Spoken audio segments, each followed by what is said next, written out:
So good morning to online students, good morning to offline students. तो आज जो है आपकी to the point current affairs की क्लासेस स्टार्ट हो रही है।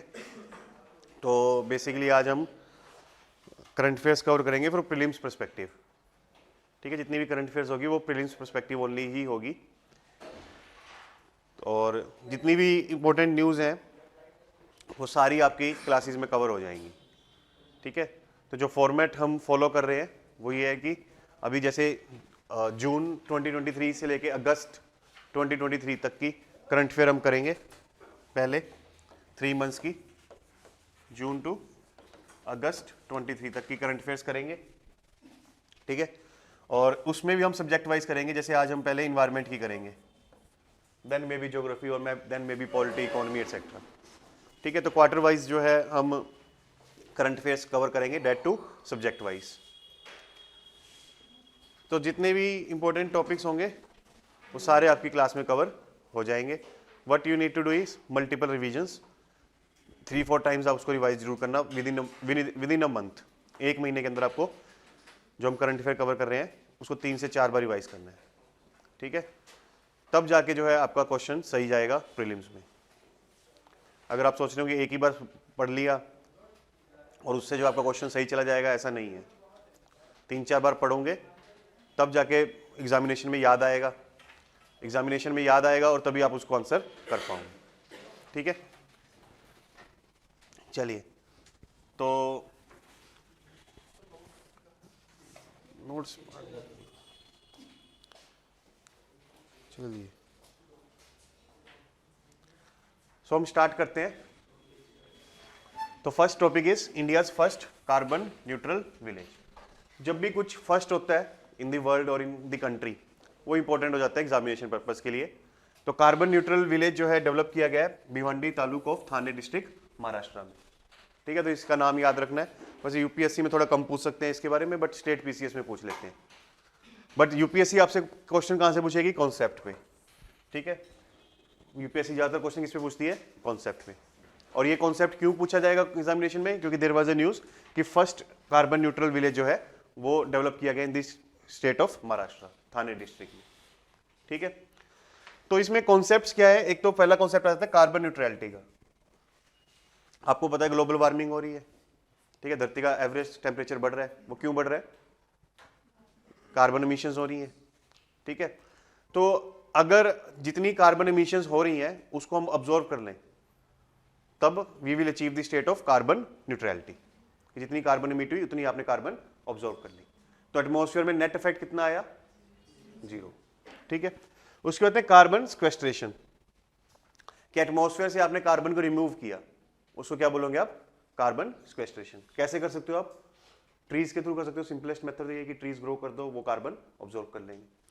फिर उसके बाद carbon sink. Carbon sink basically उस सिस्टम को बोलेंगे जहां पे कार्बन एमिशंस जो हो रही हैं वो लेसर है देन इट्स ऑब्जॉर्प्शन। ठीक है, carbon emissions are lesser than its absorption, उसको क्या बोलेंगे? Carbon sink. ठीक है, जनरली ये नेचुरल सिस्टम में पाया जाता है। फॉरेस्ट हो, ओशियंस हो, सॉइल हो, ये सब क्या है? Carbon sink.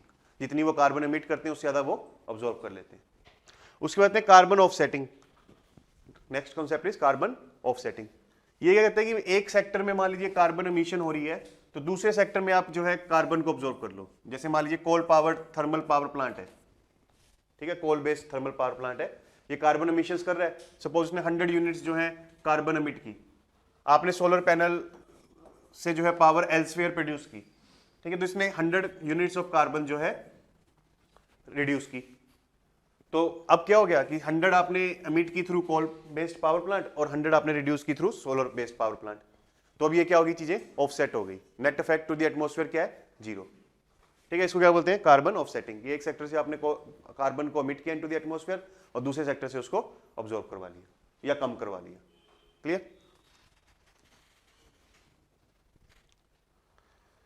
उसके बाद आते हैं इंडिया का नेट जीरो टारगेट। याद रखना आपको 2070 तक का है। नेट जीरो टारगेट क्या कहता है?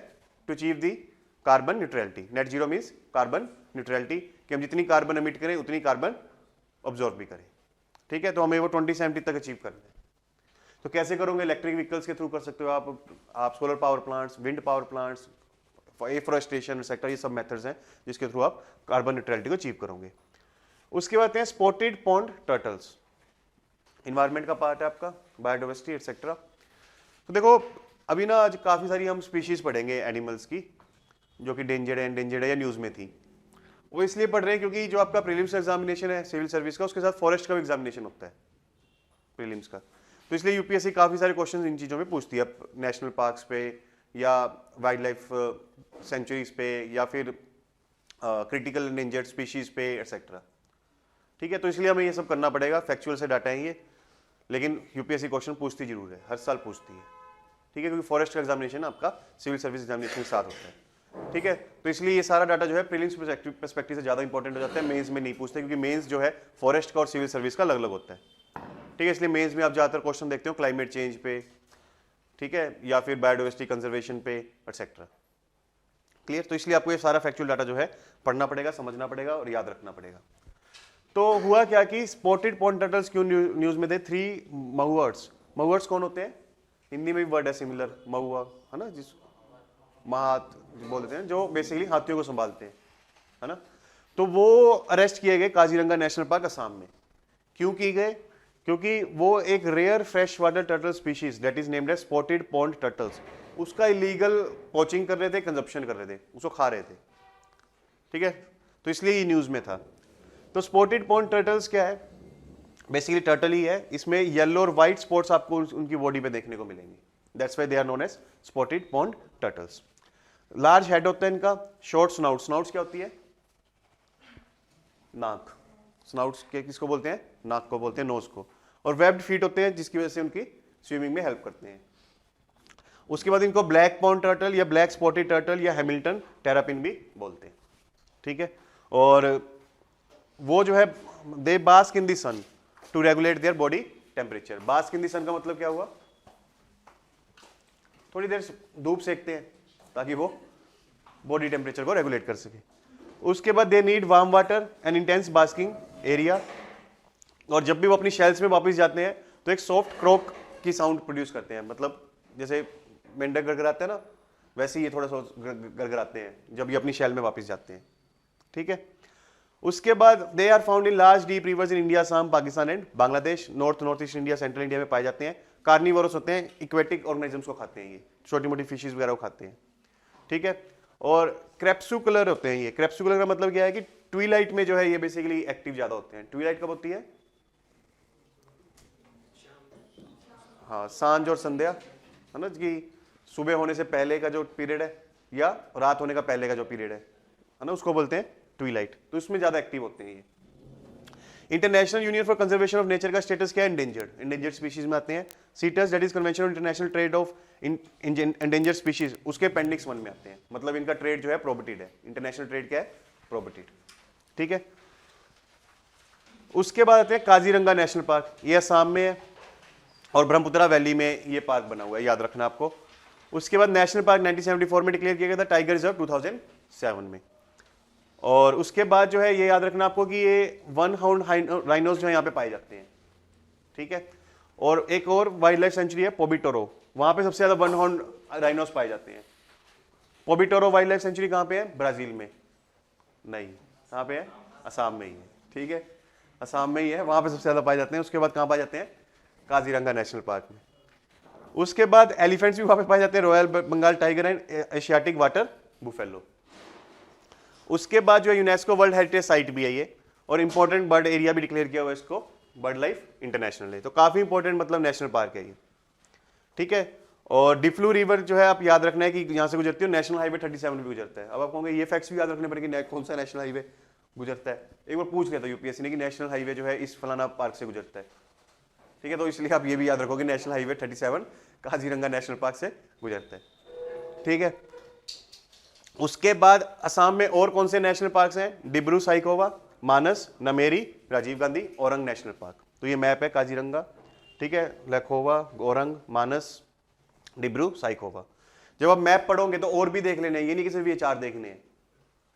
ठीक है, उसके साथ जैसे आपको यहाँ पे लिखा हुआ है होलंगापुर गिब्बा वाइल्ड लाइफ सेंचुरी, ये भी पढ़ लेना है, क्योंकि आपसे यूपीएससी कैसे क्वेश्चन पूछेगी? मैच द फॉलोइंग पूछेगी कि ये आपको एक सेंचुरी देगी, फिर उसका कॉरेस्पॉन्डिंग स्टेट देगी, आपको बताना है कि वो करेक्टली मैच हुआ कि नहीं हुआ। ठीक है, तो यहाँ पे नामेरी है, नाम दफा हुआ एटसेट्रा, इनमें इनमें जो है कई बार बच्चे कंफ्यूज हो जाते हैं, तो इसलिए आपको ये सारे नेशनल पार्क याद रखने हैं जो असम के अंदर है। क्लियर। उसके बाद जो है ये देखो फॉरेस्ट के लिए काफी इंपॉर्टेंट हो जाती है चीजें, जैसे अब ये जो पोचर्स थे वो क्या कर रहे थे, इसको खा रहे थे। होता क्या है कि अब नेशनल पार्क में जो है ट्राइबल्स को अलाउड होता है कि वो माइनर फॉरेस्ट प्रोड्यूस वगैरह कलेक्ट कर सकते हैं। अब वो जाते हैं तो माइनर फॉरेस्ट प्रोड्यूस है, मतलब कि कुछ फ्रूट्स वगैरह कलेक्ट करने के लिए या कुछ पत्ते वगैरह कलेक्ट करने के लिए एक्सेट्रा, ठीक है। लेकिन वो क्या करते हैं कि साथ साथ पोचिंग भी कर लेते हैं, और आज के टाइम में फॉरेस्ट डिपार्टमेंट इसी चीज़ से जो है काफ़ी ज़्यादा परेशान है कि ट्राइबल्स के नाम पे, माइनर फॉरेस्ट प्रोड्यूस कलेक्ट करने के नाम पर लोग वहाँ पर क्या कर रहे हैं, पोचिंग कर रहे हैं, that too of rare and endangered species. और फॉरेस्ट ऑफिशियल को जो है कितनी स्पीशीज के बारे में पता होगा, कोई 10, 20, 50, 100, 1000, 2000, है ना। अब जंगल में तो हजारों लाखों स्पीशीज हैं, ठीक है। तो अब अगर वो किसी मान लीजिए ऐसे कछुए को या पता नहीं तेंदुए को किसी को मार के ले भी आए, पता भी नहीं चलता कि वो रेयर था, एंडेंजर्ड था, क्रिटिकल एंडेंजर्ड था, क्या था, उसकी ब्लैक मार्केट में या वाइल्ड लाइफ मार्केट में क्या वैल्यू है, किसी को नहीं पता। तो वो मार के लाते हैं और उसको जो है करोड़ों में, लाखों में ऐसे बेचते हैं। तो वाइल्ड लाइफ ट्रेड आज के टाइम में बहुत ही लुक्रेटिव ट्रेड है। अगर पकड़े गए तो बोल देते थे कि हम तो माइनर फॉरेस्ट प्रोड्यूस लेने गए थे, कोई जानवर मिल गया, हमने वैसे ही मार दिया, उसको लेके जा रहे थे, ठीक है। तो वहां पे आप कुछ कर भी नहीं सकते कि दे विल क्लेम कि वी आर ट्राइबल्स, और फॉरेस्ट डिपार्टमेंट ने कोई एक्शन लिया तो ट्राइबल हरासमेंट का केस पड़ जाएगा कि ट्राइबल्स को आप हरास कर रहे हो, ठीक है। तो इसलिए काफी जो है इंपॉर्टेंट हो जाता है फॉर फॉरेस्ट एग्जामिनेशन। जब तक आपको स्पीशीज के बारे में पता होगा तब तक जो है आप कैसे फॉरेस्ट डिपार्टमेंट में काम कर पाओगे, ठीक है। उसके बाद नेक्स्ट स्पीशीज आ रही है हमारी great Indian busters and Asiatic lions. ये क्यों न्यूज में था, क्योंकि साइक्लोन आया था बाइपर जॉय, उससे जो है बेसिकली डेंजर हो गया था to the lives of great Indian bustard and Asiatic lions. तो इसी के बारे में पढ़ते हैं। तो गिर फॉरेस्ट में 700 एशियाटिक लॉयंस रहते हैं, ठीक है, और उनकी जो है पॉपुलेशन काफी वनरेबल है। अभी एपिडेमिक आ गया था, डेट इज बेबीसियोसिस। बेबीसियोसिस बेसिकली बीमारी है, इसमें फ्लू टाइप सिम्टम्स होने लग जाते हैं, ठीक है, और ये मच्छर टाइप या कोई फ्लीज के काटने पे होता है, ठीक है। उसके बाद साइक्लोन टाउकाटे, वो भी 2019 में आया था, उसकी वजह से जो है लॉयंस की पॉपुलेशन काफी एडवर्सली अफेक्ट हुई थी। उसके बाद सुप्रीम कोर्ट ने एक ऑर्डर दिया था कि एशियाटिक लॉयंस को जो है गिर फॉरेस्ट से मध्य प्रदेश के कुनो नेशनल पार्क में जो है रिलोकेट किया जाए। क्यों? क्योंकि हमारे एशियाटिक लॉयन कहाँ पाए जाते हैं? गिर नेशनल पार्क में। अगर मान लीजिए वहां पे कुछ आ जाए, सपोज सुनामी आ जाए या कोई बीमारी फैल जाए जिसकी वजह से पॉसिबिलिटी है कि सारे के सारे लॉयंस मारे जाए, इजंट इट? तो इसलिए सुप्रीम कोर्ट ने कहा कि कुछ एशियाटिक लॉयंस को कहां पे रिलोकेट करो, कुनो नेशनल पार्क में, ताकि एक ही बारी में, एक ही झटके में सारी पॉपुलेशन वाइप आउट ना हो। अगर गिर में जो है वाइप आउट होगी तो कुनो में हमारे पास रिजर्व पड़ा है, ठीक है। उसके बाद में ग्रेट इंडियन बस्टर्ड। बस्टर्ड क्या होता है? ये हाँ एक बर्ड है ये। Let me show you the picture.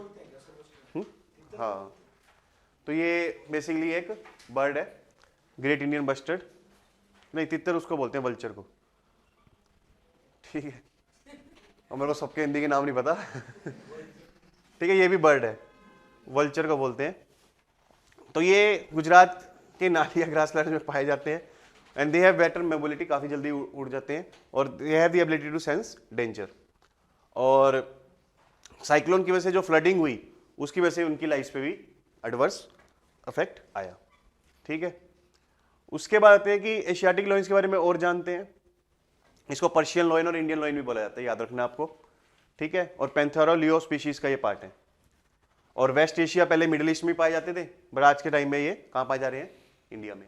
और ये याद रखना कि Asiatic lions are smaller in size than African lions, ठीक है। यहाँ पे एक स्टेटमेंट बना देगी यूपीएससी कि African lions are smaller than Asiatic lions. Statement will be wrong. Asiatic lions are smaller than African lions, ठीक है। और पहले वेस्ट बंगाल, मध्य प्रदेश सेक्टर में पाए जाते थे, आज के टाइम में कहां पाए जाते हैं? सिर्फ और सिर्फ गुजरात में, डेट इज इन गिर national park. Clear? Protection status IUCN red list, endangered status appendix 1। और हमारे इंडिया में wild life protection act schedule 1 में, मतलब इनकी हंटिंग पोचिंग क्या है? बैंड है, ठीक है। और गिर national park Junagadh district of Gujarat में लोकेटेड है, ये भी याद रखना आपको। और सेंचुरी डिक्लेयर हुई थी 65 में, नेशनल पार्क डिक्लेयर हुआ 75 में। ये फैक्ट याद रखने की जरूरत नहीं है, बस इतना याद रखो कि सेंचुरी भी और ये नेशनल पार्क भी है, ठीक है। और ड्राई डेसिडियस फॉरेस्ट वहां पे पाए जाते हैं। और वहाँ पे एक याद रखना है कि मलधारी कम्युनिटी वहाँ पे आई जाती है, एक मलधारी कम्युनिटी, ठीक है। मलधारी कम्युनिटी बेसिकली क्या करती है, गाय भैंस या भेड़ बकरी वगैरह चराती है, and they enjoy symbiotic relationship with lion. Symbiotic कैसे कि वो गाय भैंस भेड़ बकरी चराते हैं जंगलों में, ठीक है, तो वहाँ से जो अपनी लाइवलीहुड इंश्योर करते हैं। बट जो शेर है, एशियाटिक लोइन है, वो नहीं कि गाय भैंस बकरी को खाता है। So that's why they have symbiotic relationship, कि वो जंगल से जो है बेसिकली जंगलों में जो अपनी गाय भैंस भेड़ बकरी को चराते हैं, ठीक है, वहाँ जंगलों का इस्तेमाल कर रहे हैं अपनी लाइवलीहुड के लिए, और जंगल उनका इस्तेमाल कर रहा है to use their livestock for their food, ठीक है। तो उसके बाद ग्रेट इंडियन बस्टर्ड, ये राजस्थान का स्टेट बर्ड भी है, ठीक है, और क्रिटिकली इंडेंजर्ड बर्ड है, ग्रासलैंड स्पीशीज है। आपको पता है माउंटेन होते हैं एक, और एक ग्रासलैंड, तीसरा डेजर्ट्स, फिर उसके बाद कोस्टल एरियाज एक्सेट्रा। तो ये हरियाणा पंजाब यूपी एक्सेट्रा ये सब क्या है, ग्रासलैंड एरिया है। उसके बाद इसकी पॉपुलेशन राजस्थान गुजरात में कन्फाइंड है, महाराष्ट्र कर्नाटक आंध्र प्रदेश में भी थोड़ा बहुत मिलते हैं।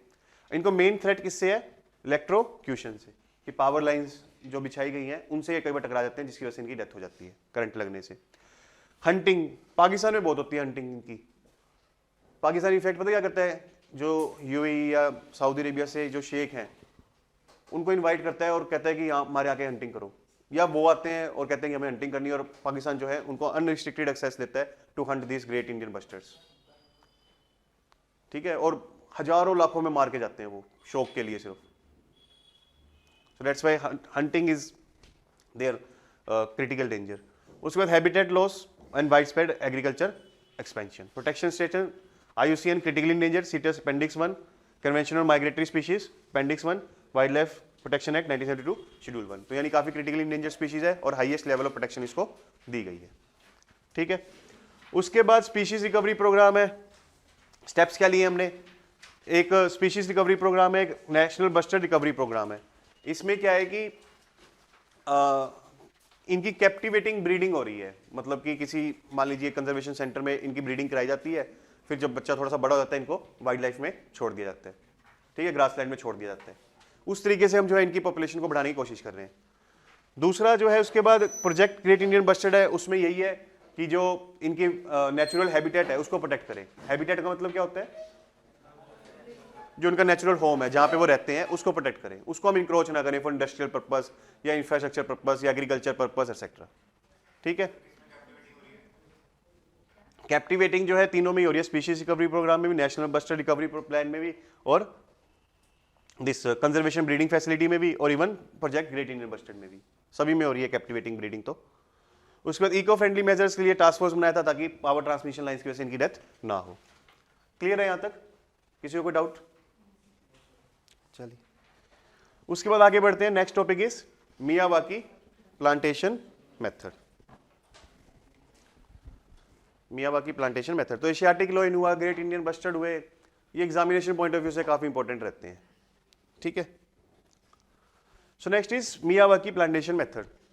तो ये न्यूज में क्यों था, because our prime minister has mention Miyawaki method in Mann Ki बात एपिसोड, ठीक है। तो उन्होंने मेंशन किया तो क्या पता यूपीएससी के पेपर में मेंशन हो जाए, ठीक है, तो इसलिए हम पढ़ लेते हैं इसको।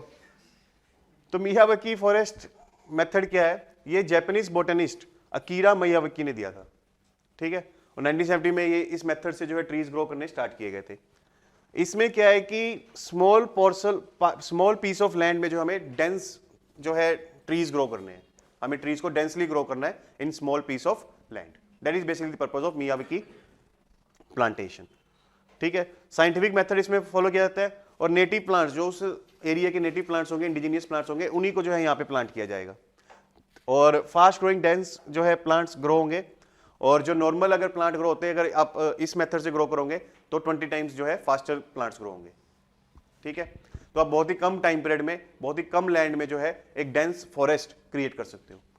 तो आपको क्या लगता है कि मियावाकी टेक्निक जो है किसके लिए बनी होगी, कि मियावाकी टेक्निक जो है कहाँ पे जो है हमें हेल्पफुल रहेगी? हाँ, कहाँ पे हेल्पफुल रहेगी? अर्बन एरियाज में, क्योंकि हमारे पास लैंड की कमी होती है, हमें वहाँ पे अर्बन फॉरेस्ट क्रिएट करने हैं ताकि जो पोल्यूशन हो रहा है हमारे शहरों में उसको वो ऑब्जॉर्व कर सके, ठीक है। तो मियावाकी टेक्निक के थ्रू हम अर्बन एरियाज में जो है बहुत ही फास्टली जो है ट्रीज को ग्रो कर सकते हैं, और बहुत ही कम लैंड में, ठीक है। तो इसमें क्या कैरेक्टरिस्टिक्स होते हैं, तो इसमें बेसिकली 2 से 4 different types of indigenous tree को ग्रो किया जाता है with in every square meter. कि एक स्क्वायर मीटर में जो है 2 से 4 जो है, कि सपोज ये लैंड है तो इसको अगर आप स्क्वायर मीटर्स में डिवाइड कर दोगे तो हर एक स्क्वायर मीटर में जो है 2 से 4 ट्रीज को ग्रो करोगे, ठीक है। और वो भी अलग अलग स्पीशीज की होंगी, बट इंडिजीनियस होगी, उसी प्लेस की, उसी एरिया की नेटिव होंगी, ठीक है। उसके बाद जो है इसमें कौन सी इंडिजीनियस प्लांट्स ज्यादातर ग्रो किए जाते हैं, अंजन, आंवला, बेल, अर्जुन, गुंज एक्सेट्रा। उसके बाद जो है 2-3 साल बाद जो है ये ट्री सेल्फ सस्टेनिंग हो जाते हैं। ये टेक्निक कहती है कि उसके बाद उनको ना तो कोई खाद देनी, ना पानी देना, कुछ नहीं देना, अपने आप ग्रो होते रहेंगे वो।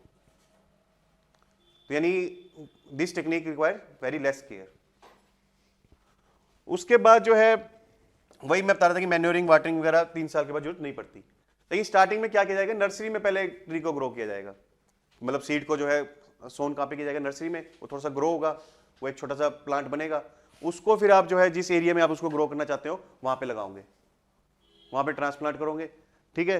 फिर उसके बाद जो है वो ट्री की देखभाल करोगे 3 साल तक। ट्री की देखभाल कब तक करोगे, 3 साल तक। फिर उसके बाद जो है ट्री जो है सेल्फ सस्टेनिंग हो जाएगा, उसके बाद उसको कोई खाद पानी देने की जरूरत नहीं है, ठीक है।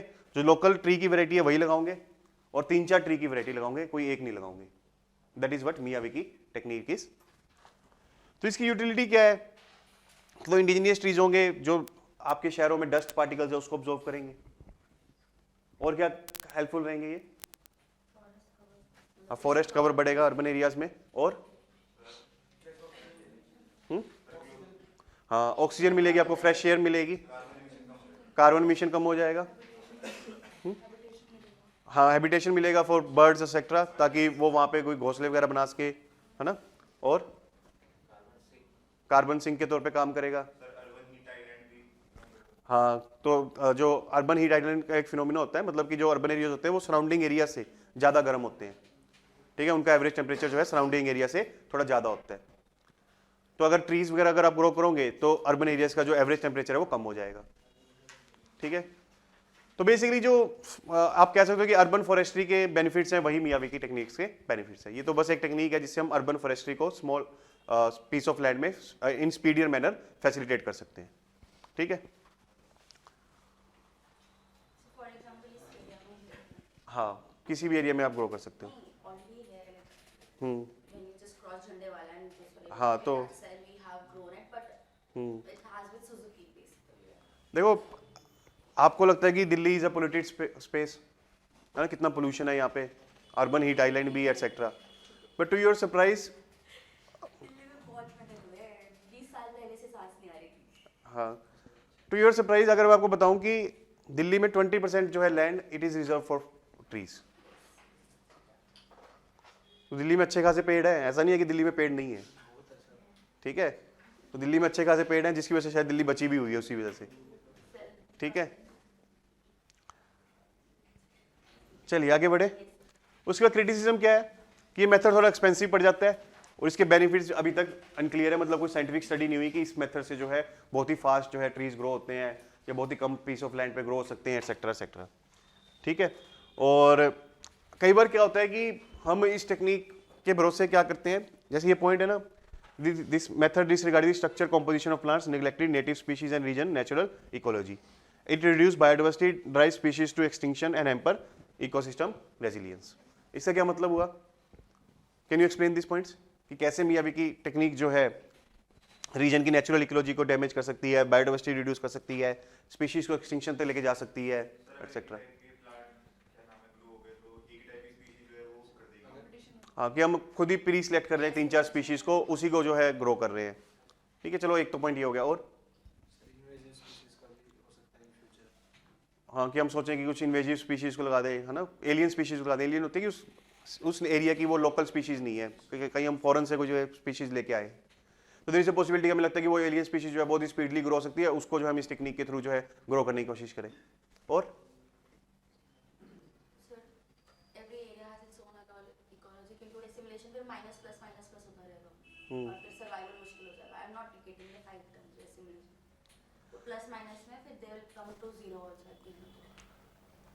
देखो देयर कुड बी, देखो अब क्या है कि अगर आप नेचुरल फॉरेस्ट को ग्रो करते हो तो उसमें क्या पता 4 नहीं तो 40 क्या पता स्पीशीज ग्रो हो ट्रीज की, बट यहाँ पे आप रिस्ट्रिक्ट कर रहे हो सिर्फ 4 स्पीशीज को ही, ठीक है। ट्रीज को आप, ट्रीज की जो डाइवर्सिटी है उसको रिस्ट्रिक्ट कर रहे हो टू जस्ट 3 और 4 स्पीशीज।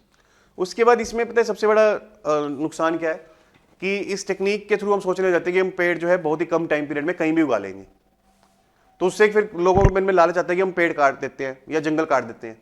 हम मियावी की टेक्निक से एल्सवेयर किसी और पीस ऑफ लैंड पे that too on small area जो है पेड़ ग्रो कर लेंगे, उसकी वजह से जो है इकोसिस्टम डिग्रेडेशन होता है। तो मियावी की टेक्निक जो है एक एक्सक्यूज बन रहा है फॉर डिफॉरेस्टेशन, ठीक है। उसी की वजह से जो है बायोडाइवर्सिटी लॉस या इकोसिस्टम लॉस आपका हो सकता है। Clear? That is basically the criticism of Miyawaki technique, ठीक है। तो मियावी टेक्निक का कंक्लूजन क्या है कि इसकी हाई सक्सेस रेट है, ट्रीज बहुत जल्दी ग्रो हो सकते हैं, that too on small piece of land, तो इसको जो है ज्यादा से ज्यादा हमें करना चाहिए स्पेशली इन अर्बन एरियाज, ठीक है। चलिए नेक्स्ट इज एलिगेटर गार फिश। तो एलिगेटर गार फिश जो है कश्मीर की डल लेक जो है वहां पे पाई गई और उसकी वजह से परेशानी बढ़ गई। क्यों? क्योंकि एक इन्वेजिव स्पीशीज है, ठीक है। ये क्या है? इन्वेजिव स्पीशीज है। तो किसी भी एरिया की कोई फॉरेन स्पीशीज है उसको हम क्या बोलते हैं? एलियन स्पीशीज, ठीक है। तो ये एलियन स्पीशीज जो है हार्मफुल भी हो सकती है लोकल पॉपुलेशन के लिए या नॉन हार्मफुल भी हो सकती है। अगर वो हार्मफुल है, लोकल पॉपुलेशन को अटैक कर रही है, लोकल पॉपुलेशन को खत्म कर रही है, तब उसको हम क्या बोलते हैं? Invasive species. अगर वो हार्मफुल नहीं है तो नॉन इन्वेजिव एलियन स्पीशीज। तो ये जो एलिगेटर गार फिश है वो क्या है? Invasive species. वो डल लेक में अदर फिशेज एक्सेट्रा की लाइफ को अफेक्ट कर सकती है, ठीक है। दैट्स वाई जो है it was a matter of concern कि एलिगेटर गार फिश जो है कश्मीर की डल लेक में पाई गई, ठीक है। तो इसी के बारे में पढ़ते हैं। तो जो एलिगेटर गार फिश है वो बाउ फिन स्पीशीज की क्लोज रिलेटिव है, ठीक है। और वैसे ये गार फैमिली यानी गार स्पीशीज के अंदर आती है। ये उसकी खासियत क्या होती है कि इस तरीके से जो है फिन्स होते हैं उनकी बॉडी पे, देख रहे हो ना आप, ये इनकी खासियत है। और इनकी दूसरी खासियत क्या है कि ये wide range of water types में सर्वाइव कर सकते हैं, मतलब डिफरेंट सैलिनिटी लेवल्स में ये सर्वाइव कर सकते हैं। फ्रेश वाटर से लेके सैलिन वाटर में ये सर्वाइव कर सकती है, ठीक है। और इंडिया में ये भोपाल केरल सेक्टर में पाई जाती हैं और उनकी लाइफ काफी हाई लॉन्ग होती है, 20 से 30 ईयर्स तक वो सर्वाइव कर सकती हैं, ठीक। उसके बाद इनकी जो ग्रोथ है वो 8 फीट तक हो सकती है, they could be large in size 8 feet. और इंडिजिनियस फिश स्पीशीज के लिए डेंजरस है क्योंकि उनको खा जाती हैं। ये क्या है? प्रीडेटर्स हैं, कार्निवोरस हैं, ये इंडिजिनियस फिश स्पीशीज को खा जाती हैं। और ये डल लेक के कोल्ड वाटर्स में भी सर्वाइव कर पा रही है जहां पे टेम्परेचर 11 से 23 डिग्री है। तो यानी ये फ्रेश वाटर से लेके सैलिन वाटर में भी सर्वाइव कर सकती है और कोल्ड टेम्परेचर से वार्म टेम्परेचर तक सर्वाइव कर सकती है, ठीक है। और बायोलॉजिकल डाइवर्सिटी एक्ट जो है प्रोहिबिट करता है कि इन्वेजिव स्पीशीज को, अगर वो नेचुरल फिश पॉपुलेशन को यानी इंडिजिनियस या लोकल फिश स्पीशीज को एंडेंजर पहुंचा रहे हैं, खतरा पहुंचा रहे हैं, ठीक है। तो यानी कहने का मतलब ये है कि बायोडाइवर्सिटी एक्ट जो है आपको अलाउड कर रहा है कि अगर इस इन्वेजिव स्पीशीज को आपको डल लेक से रिमूव करना है तो आप कर सकते हो, ठीक है। उसके बाद आते हैं आईयूसीएन स्टेटस क्या है? Least concern. ये क्या एंडेंजर होगी तो दूसरे को एंडेंजर कर रही है, ठीक है। उसके बाद डल लेक, वो कहां पे है? श्रीनगर में, ठीक। उसके बाद जो है one of the world largest natural lake है, याद रखना ये सैलिन लेक नहीं है, ये क्या है? नेचुरल लेक है। उसके बाद टूरिज्म यहाँ पे काफी प्रमोट होता है डल लेक की वजह से, सब लोग देखने जाते हैं जब भी कश्मीर जाते हैं। और it is also named as jewel in crown of Kashmir और श्रीनगर ज्वेल, ठीक है। और फिशिंग वहां पे की जाती है, वाटर प्लांट भी वहां पे हार्वेस्ट किए जाते हैं और फ्लोटिंग गार्डन्स भी वहां पे देखने को मिलते हैं। झील के ऊपर ही जो है आपको कुछ पेड़ पौधे देखने को मिलते हैं, ठीक है। और उन फ्लोटिंग गार्डन्स को कश्मीरी लैंग्वेज में क्या बोला जाता है? राड। और लोटस फ्लावर वगैरह वहां पे ग्रो होते हैं, क्लियर। तो ये टर्म याद रखना है, राड, है ना। तो वो आपसे पूछ सकते हैं यूपीएससी की the term rad was in news, it is associated with which of the following. तो इस तरीके से क्वेश्चन बन सकता है, ठीक है। और किस लेक को जो है jewel in crown of Kashmir बोला जाता है, ये भी पूछ सकते हैं आपसे प्रीलिम्स में। और नेचुरल लेक है, आपको ये याद रखना है, ठीक है। और एलिगेटर गारफिश के बारे में याद रखना है आपको, उसके जो साइंटिफिक नेम है वो सब तो याद नहीं रखने आपको। आपको बस इतना याद रखना है कि ये wide range of water type में सर्वाइव कर सकती है, ठीक है, कोल्ड से लेके वार्म टेम्परेचर तक सर्वाइव कर सकती है। लीस्ट कंसर्न है इसका आयुसीन स्टेटस, और काफ़ी लंबी इसकी ग्रोथ भी होती है, 8 फीट तक एंड 20-30 ईयर्स तक सर्वाइव कर सकती है। तो इसको 2-3 बार पढ़ोगे तो चीज़ें याद होने लग जाएंगी, एटलीस्ट सबकॉन्शियस माइंड में रहे। ठीक है कि एग्जैक्ट याद ना हो, लेकिन कम से कम सबकॉन्शियस माइंड में रहे, ताकि क्वेश्चन आए आपका एग्जामिनेशन में तो आप इसको आंसर कर सको। ठीक है, और क्वेश्चन आएंगे जरूर, क्योंकि मैंने आपको बताया कि forest examination civil service examination के साथ होता है, इन टॉपिक्स को आप अवॉइड नहीं कर सकते। ठीक है, उसके बाद है अटलांटिक मैनहट्टन। इनफैक्ट ये टॉपिक्स आपके लिए इसलिए भी इंपॉर्टेंट हो जाते हैं कि अगर आप मतलब यूपीएससी में चाहते हो कि आपके मार्क्स जो है कट ऑफ से प्रीलिम्स में 20 मार्क्स अबव आए, आप प्रीलिम्स में चाहते हो कि आपके मार्क्स जो है 20 मार्क्स अबव आए देन द कट ऑफ, तो आपको ये सब पढ़ना ही पड़ेगा। आपको इन्वायरमेंट जो है अच्छे से करना पड़ेगा। इन्वायरमेंट की सबसे ज़्यादा रेलेवेंस जो है प्रीलिम्स में ही है। ठीक है, और इनफैक्ट आपको एम करना ही चाहिए, you should get at least 20 marks above the cut off. लोगों के 40-40 मार्क्स भी अबव आते हैं कट ऑफ से। आप टारगेट ले लेते हो कई बार कट ऑफ का ही कि भाई 90 कट ऑफ जा रही है तो मेरे 90 मार्क्स आ जाए, वो टारगेट अचीव हो जाएगा, आप 90 मार्क्स तक पहुंच जाओगे, 88 तक पहुंच जाओगे, 90 या 92 या 95 तक पहुंच जाओगे। ठीक है, मान लीजिए फिर अगले साल कट ऑफ चलेगी 95, आपके मार्क्स आए 95,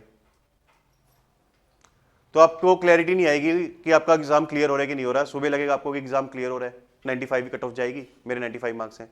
शाम को लगेगा कि नहीं, कट ऑफ जो है 98 जा सकती है, 96 जा सकती है, 97 जा सकती है, एक्सेट्रा, मेरा एग्जाम क्लियर नहीं हो रहा। तो जब तक प्रीलिम्स का रिजल्ट नहीं आएगा आप तैयारी नहीं कर पाओगे,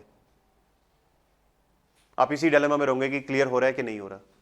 तो इसलिए हमेशा प्रीलिम्स में टारगेट लिया जाता है कि मार्क्स कितने आने चाहिए, 20 marks above the cut off at least. कि 95 कट ऑफ जा रही तो आपके 115 नंबर हो, 90 कट ऑफ जा रही तो 110 हो, 120 कट ऑफ जा रही तो आपके 140 नंबर हो। और वो आते हैं, कोई बड़ी बात नहीं है, लोगों के 20 नंबर भी ऊपर आते हैं, 30 भी आते हैं, 40 भी आते हैं।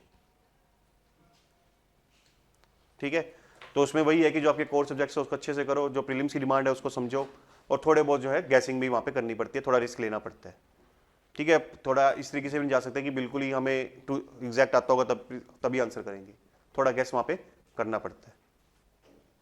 ठीक है, तो वहीं से जो है फिर आपके मार्क्स बनेंगे 20 और 40 मार्क्स अबव दी कट ऑफ। क्लियर है? उसके बाद next topic is Atlantic Manhattan. ये भी एक फिश है,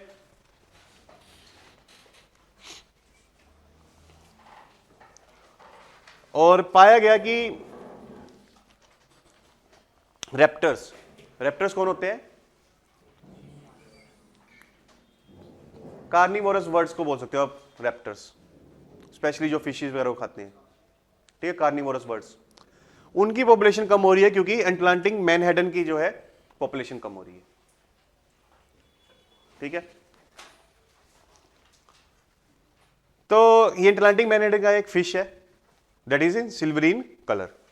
ब्लैक शोल्डर स्पॉट इसको आपको देखने को मिलेंगे यहाँ पे ऑन द ग्रिल ओपनिंग, और इसका साइंटिफिक नेम क्या है? ब्रीवोरिटा ट्रैनस। ये सब याद नहीं रखना, अब नॉर्मल नाम जो है इसका वही याद रखो, that is Atlantic Manhattan. Western Atlantic, Nova Scotia, Canada, Indian river, Florida, USA sector में पाई जाती है। ठीक है, और सैलिन वाटर में सर्वाइव कर सकती है।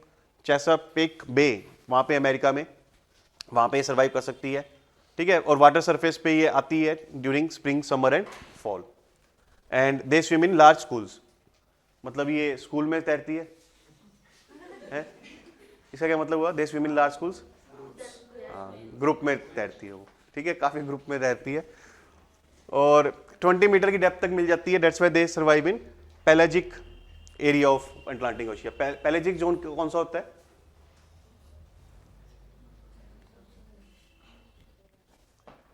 जो ओशियन की अपर लेयर है उसी को बोल देते हैं पेलाजिक जोन, क्योंकि ये 20 मीटर की डेप्थ तक ही सर्वाइव करती है, तो आपको upper layer of the ocean में ही मिल जाएगी। ठीक है, उसके बाद जो है इसकी उम्र कितनी है? 10 से 12 साल। और अभी जो पढ़ी थी हमने उसकी 20 से 30 साल थी ना। और ये फाइटोप्लैंक्टन और जू प्लैंक्टन दोनों खाती है। फाइटोप्लैंक्टन क्या होते हैं? हाँ, जो छोटे मोटे प्लांट्स होते हैं ना समुद्र में, और जू प्लैंक्टन एनिमल, छोटे मोटे जो एनिमल्स होते हैं माइक्रोस्कोपिक, समुद्र में, दोनों खाती है। और when they are well fed they are also referred as fat backs और बंकर्स। तो ये पेट भर के खाती है, इसलिए इसको क्या बोलते हैं? Fat bunks. फैट बैग्स और बंकर्स। और ये अपना लार्वा यानी अपने अंडे कहाँ देती है? एस्चुरीन इन्वायरमेंट में, जो मतलब रिवर जहाँ पे मर्ज होती है विद ओशियन, उसको क्या बोलते हैं? एस्चुरी।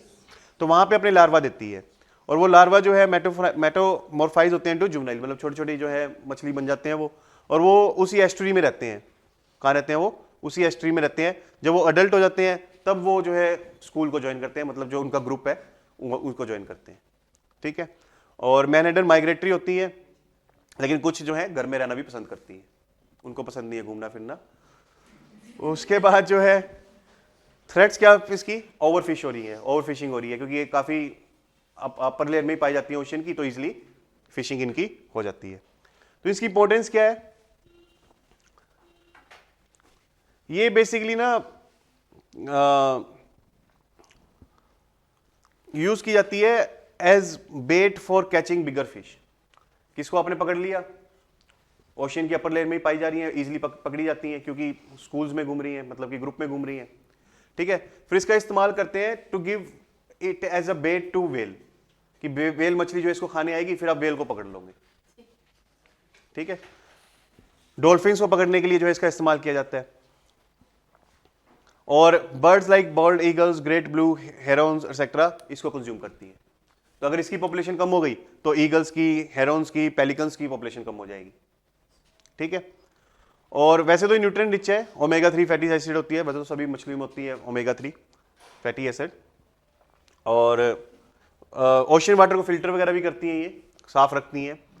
और इसको मैं आपको बता रहा था कि बेट के तौर पे इस्तेमाल करते हैं डॉल्फिन के लिए, या वेल्स के लिए, या क्रैब्स के लिए, लॉबस्टर्स के लिए एक्सेट्रा। और ये रिडक्शन फिशरीज के लिए काफ़ी इंपॉर्टेंट है। रिडक्शन फिशरीज मतलब कि आपने इस फिश को पकड़ा, इसको आप मीट पर्पस के लिए जो है पकड़ नहीं रहे हो, उसको कैच नहीं कर रहे हो फॉर मीट पर्पस। इसको किस लिए कैच कर रहे हो? ताकि इस फिश से जो है ऑयल निकाला जा सके। उस ऑयल्स को आप यूज कर रहे हो सपोज कॉस्मेटिक इंडस्ट्री में, ठीक है, या मेडिसिन इंडस्ट्री में, फार्मास्यूटिकल्स में एक्सेट्रा। तो इसको बेसिकली यूज किया जाता है for its fish oil and fish meals. और ये काफ़ी छोटी होती हैं, oily to eat, that's why इसको सीधा नहीं खाते, इसलिए इसको यूज करते हैं for fertiliser, animal feed, human and animal supplements, cosmetics, और for as bait fish. Clear है? समझ आई? तो क्वेश्चन कैसे बनेगा कि अटलांटिक मैनहट्टन की डायरेक्ट ईटिंग होती है कि नहीं होती, और इसको जो है एज अ बेट फिश इस्तेमाल किया जाता है, या रिडक्शन फिशरीज के लिए इस्तेमाल किया जाता है। ठीक है। तो इस तरीके से यूपीएससी स्टेटमेंट बनाएगी। तो आपको आइडेंटिफाई करना होगा कि वो स्टेटमेंट करेक्ट है या इनकरेक्ट है।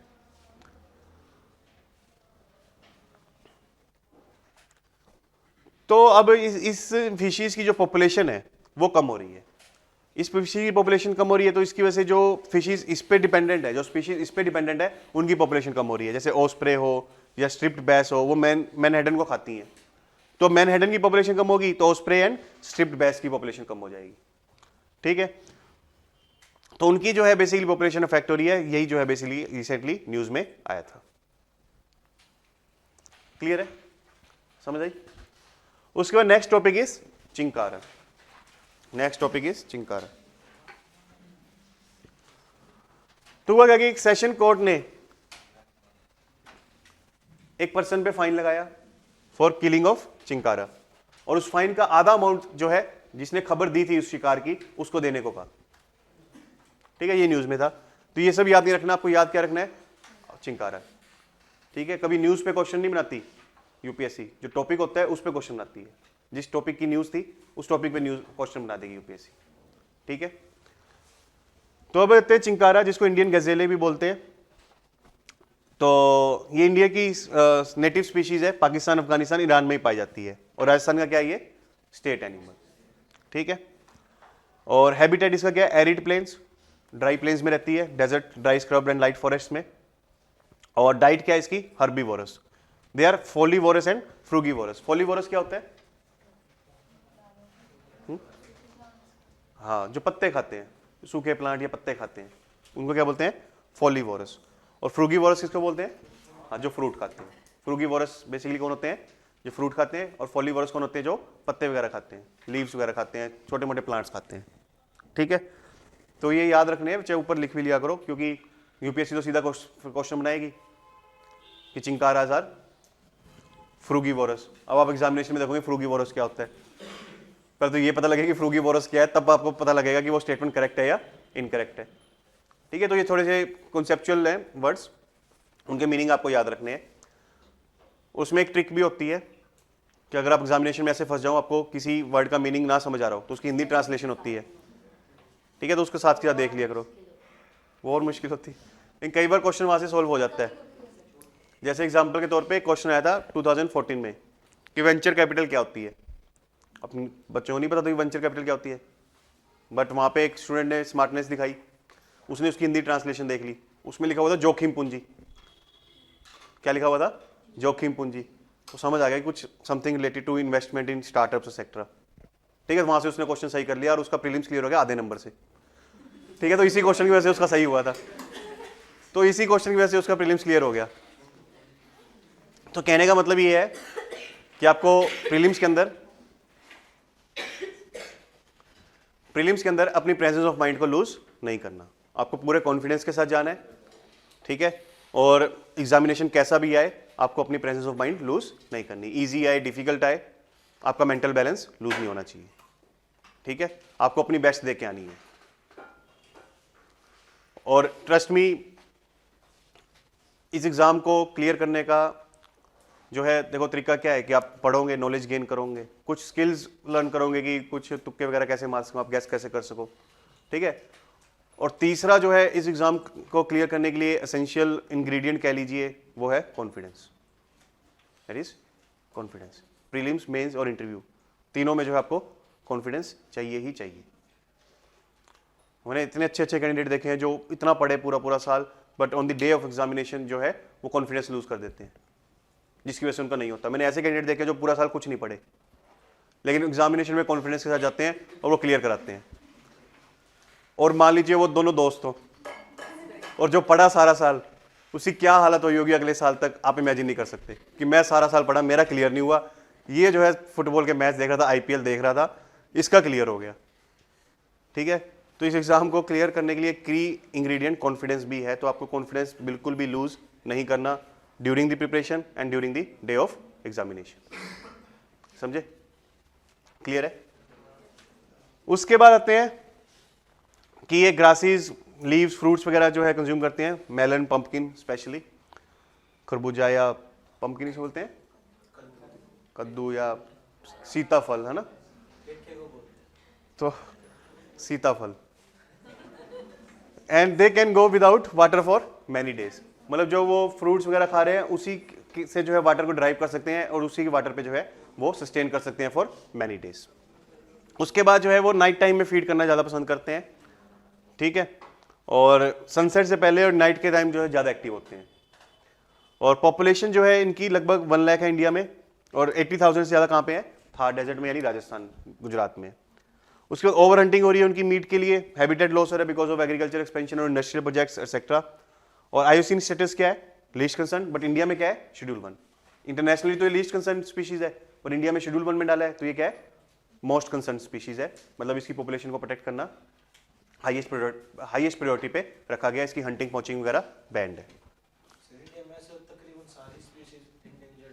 नहीं, सारी क्यों होगी? फिर तो लिस्ट बनाने की जरूरत ही नहीं। There are 6 schedules, schedule 1, 2, 3, 4, 5 and 6, तो सारी अगर इंडेंजर्ड है तो शेड्यूल बनाने की जरूरत ही नहीं है आपको। ठीक है, बट इट्स अ कॉन्सिडेंट कि जितनी भी अब तक हमने स्पीशीज पढ़ी वो सारी कौन सी थी? शेड्यूल 1 वाली। और शेड्यूल 1 वाली सबसे ज़्यादा इंपॉर्टेंट है क्योंकि दे आर क्रिटिकली इंडेंजर्ड। ठीक है, जैसे मान लीजिए चूहा, चूहा भी तो एक स्पीशीज है, क्या वो क्रिटिकली इंडेंजर्ड है? नहीं ना, तो सारी स्पीशीज इंडेंजर्ड नहीं, बट हम पढ़ते वही हैं जो इंडेंजर्ड है। ठीक, उसका वर्डिक्ट क्या है कि वाइल्ड लाइफ प्रोटेक्शन एक्ट इसको सीरियस ऑफेंस मानता है, ठीक है, आपको जेल वगैरह भी इसमें हो सकती है। और शेड्यूल स्पीशीज क्या है वाइल्ड लाइफ प्रोटेक्शन एक्ट में? देखो शेड्यूल क्या होता है? अपेंडिक्स होता है ये किसी भी एक्ट का या लॉ का। क्या होता है ये? अपेंडिक्स। हर बुक में अपेंडिक्स होता है ना, उसमें क्या होता है? फैक्चुअल डाटा होता है। ठीक है, तो लॉ का जो फैक्चुअल डाटा है वो कहाँ पे लिख दिया जाता है? शेड्यूल्स में। तो इसमें 6 शेड्यूल दिए गए वाइल्ड लाइफ प्रोटेक्शन एक्ट में। शेड्यूल 1 में अगर कोई स्पीशीज मेंशन कर दी गई तो उसकी हंटिंग पॉचिंग वगैरह बैन हो जाती है। ठीक है, और उसकी हंटिंग पॉचिंग को सीरियस ऑफेंस माना जाता है, जेल टर्म तक हो सकती है। शेड्यूल 2 में डाल दी तो उसमें भी हंटिंग पॉचिंग बैन है, बट उसमें पनिशमेंट थोड़ी लाइटर मिलती है, as compare to the punishment prescribed in schedule 1। ठीक है, और शेड्यूल 3 शेड्यूल 4 में भी जो है अगर स्पीशीज स्पेसिफाई कर दी तो उसका ट्रेड वगैरह रिस्ट्रिक्ट हो जाता है। ठीक है, और उसकी भी पोचिंग वगैरह रिस्ट्रिक्ट हो जाती है, बट अगेन उसमें जो पेनल्टीज हैं वो लोअर है as compare to schedule 1 and schedule 2। Schedule 5 में जो है common crows, fruit bats, rats etcetera आ जाते हैं जिनको वर्मिन डिक्लेयर कर दिया गया है। वर्मिन क्या होती है? What do you understand by the term vermin? नहीं, वो तो एग्जाम्पल हुआ। वर्मिन कौन होते हैं?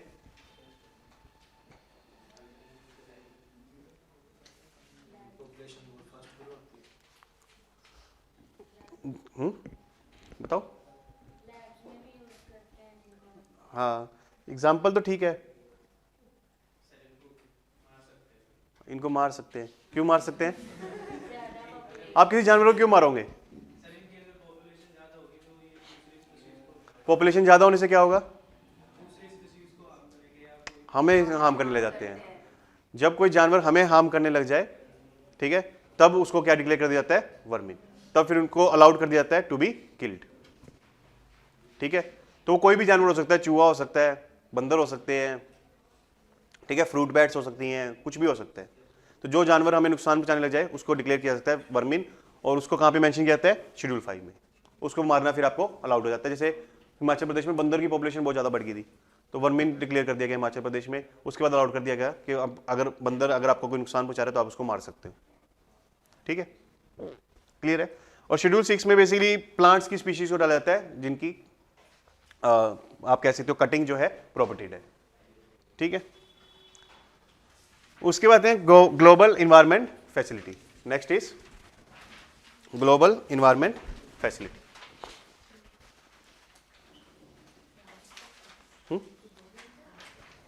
ये 3 महीनों की है इन्वायरमेंट की current face.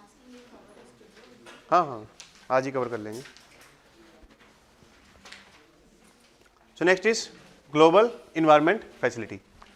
Global environment facility की मीटिंग हुई रिसेंटली ब्राजील में, और उसने $1.4 बिलियन जो है रिलीज किए ताकि क्लाइमेट चेंज को टैकल किया जा सके, बायोडाइवर्सिटी कंजर्वेशन की जा सके, पोल्यूशन को जो है मिटिगेट किया जा सके, etcetera.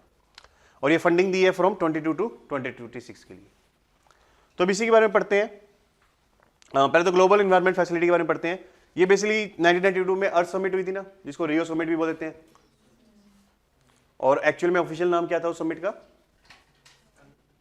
United nation framework convention on climate change. United nation के अंदर हुई थी वो मीटिंग। ठीक है, United nation framework convention on climate change. उसी के अंदर जो है ग्लोबल इन्वायरमेंट फैसिलिटी को बनाया गया था। ठीक है, ये क्या है? बेसिकली ये पैसे देती है for mitigating biodiversity loss, climate change, pollution, या कोई भी जो है एडवर्स इंपैक्ट हो रहा है लैंड या ओशियन पे। ठीक है, तो ये बायोडाइवर्सिटी लॉस के लिए भी जो है पैसे देती है, उसको प्रिवेंट करने के लिए, उसको मिटिगेट करने के लिए, और क्लाइमेट चेंज को भी मिटिगेट करने के लिए पैसे देती है, और पोल्यूशन को मिटिगेट करने के लिए भी पैसे देती है।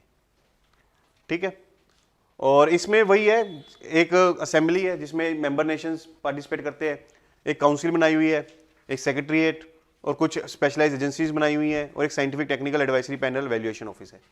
ये देखो समझने का सिंपलेस्ट मेथड क्या है, आपने पॉलिटी पढ़ा हुआ है सबने आई थिंक, है ना। तो जो ऑर्गेनाइजेशन की असेंबली होती है, इंटरनेशनल ऑर्गेनाइजेशन की, आप मान लीजिए वो उसकी क्या है? लेजिस्लेचर। ठीक है, काउंसिल जो होती है आप मान लीजिए उसके लिए क्या है? Council of ministers by PM या कैबिनेट कह लीजिए, वो होती है। सेक्रेटरीट क्या होता है? जैसे सेंट्रल सेक्रेटरीट, स्टेट सेक्रेटरीट होते हैं, ब्यूरोक्रेट्स होते हैं जो पॉलिटिशियंस के लिए हुए डिसीजन को इंप्लीमेंट करते हैं, council of ministers by PM के लिए हुए डिसीजन को इंप्लीमेंट करते हैं। वैसे ही हर इंटरनेशनल ऑर्गेनाइजेशन की एक सेक्रेटरीट होती है जो काउंसिल के लिए हुए डिसीजन को क्या करती है? इंप्लीमेंट करती है। उसमें बेसिकली ब्यूरोक्रेट्स बैठेंगे। ठीक है, और बाकी स्पेशलाइज एजेंसी जैसे हम ब्यूरोक्रेट्स की क्रिएट कर देते हैं, मान लीजिए central pollution control board etcetera, Delhi जल बोर्ड एंड सो ऑन, वैसे ही हमने स्पेशलाइज एजेंसीज क्रिएट की हुई है। 18 स्पेशलाइज एजेंसीज क्रिएट हुई हैं। क्लियर? तो जो भी हम इंटरनेशनल ऑर्गेनाइजेशन पढ़ोगे उसमें जब भी वर्ड आए असेंबली, तो आप मान सकते हैं वो उस ऑर्गेनाइजेशन की क्या है? लेजिस्लेचर, जो रूल्स बनाती है।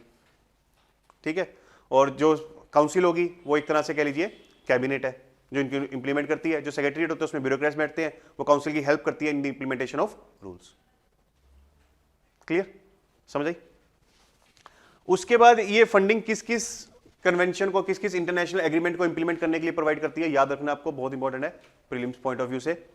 एक तो मिनामाटा कन्वेंशन ऑन मर्करी, जो कि कहता है कि सस्टेनेबल यूज हो मर्करी का, मर्करी की वजह से कोई एडवर्स इंपैक्ट ना आए, मर्करी से जो है हाई पोल्यूशन ना हो, ठीक है। तो ये कन्वेंशन जो है मर्करी के सस्टेनेबल यूज को प्रमोट करती है। तो इस कन्वेंशन को इंप्लीमेंट करने के लिए जो है ग्लोबल एनवायरनमेंट फैसिलिटी क्या देती है, फंडिंग देती है। उसके बाद स्टॉकहोम कन्वेंशन और persistent organic pollutants. Persistent organic pollutants क्या होते हैं? हाँ, जो एनवायरनमेंट में जो है काफी लंबे टाइम तक जो है कह लीजिए नॉन डिग्रेडेबल रहते हैं, ठीक है। जो एनवायरनमेंट में काफी लंबे टाइम तक रह पाते हैं उनको क्या बोलते हैं? परसिस्टेंट ऑर्गेनिक पोल्यूटेंट्स, ठीक है। ये कह लीजिए नॉन बायोडिग्रेडेबल होते हैं। तो उसको इंप्लीमेंट करने के लिए फंडिंग देती है। उसको united nation convention of biological diversity, उसको इंप्लीमेंट करने के लिए फंडिंग देती है। उसके बाद united nation convention to combat desertification को भी इंप्लीमेंट करने के लिए फंडिंग देती है।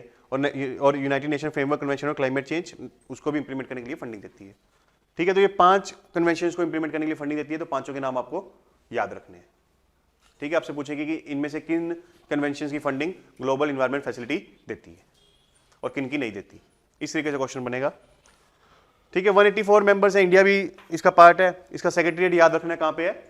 वॉशिंगटन। हर ऑर्गेनाइजेशन का आपको सेक्रेटरीट याद रखना है, इस सेक्रेटरीट इज इन वॉशिंगटन।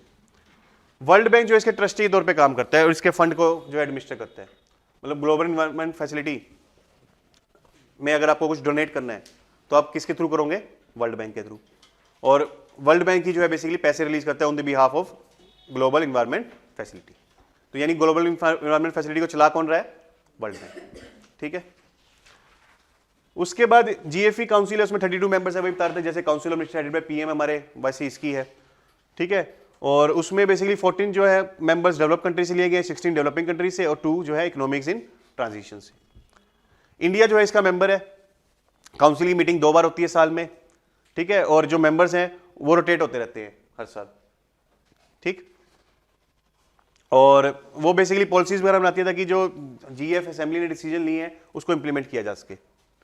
जो basically council of ministers headed by PM का फंक्शन होता है, वही इस काउंसिल का फंक्शन है कि जो असेंबली ने डिसीजन लिए उसको इंप्लीमेंट करना, उसकी प्रोग्रेस को देखते रहना, एवेल्युएट करते रहना, एक्सेट्रा।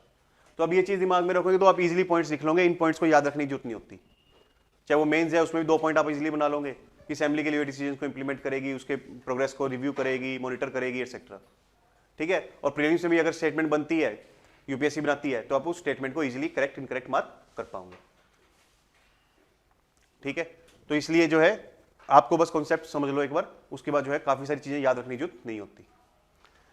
तो ये फंडिंग दे रही है। अब ये 8th राउंड चल रहा है फंडिंग का। अब ये कौन सा राउंड चल रहा है? 8th राउंड चल रहा है। तो पहले भी वो 2-2, 4-4 साल के इंटरवल के बेसिस पे जो है फंडिंग दे चुकी है। तो इस बार फंडिंग में क्या होगा कि क्यूमिंग मॉन्ट्रियल ग्लोबल बायोडाइवर्सिटी फ्रेमवर्क, जो कि अभी 2022 में ही साइन किया गया है, वो कन्वेंशन ऑन बायोलॉजिकल डाइवर्सिटी के अंदर ही साइन किया गया है, उसको इंप्लीमेंट करने के लिए फंडिंग दे रही है। उसमें वही है कि 30% लैंड जो डिग्रेड हो चुकी है उसको रिस्टोर किया जाएगा, ठीक है। तो इसलिए इस बार 50% फंड किस लिए जाएंगे? बायोडाइवर्सिटी कंजर्वेशन के लिए जाएंगे। उसमें भी वो कह रहे हैं कि 20% जो है किसको फंड देंगे? इंडिजिनियस पीपल को, ट्राइबल्स को देंगे।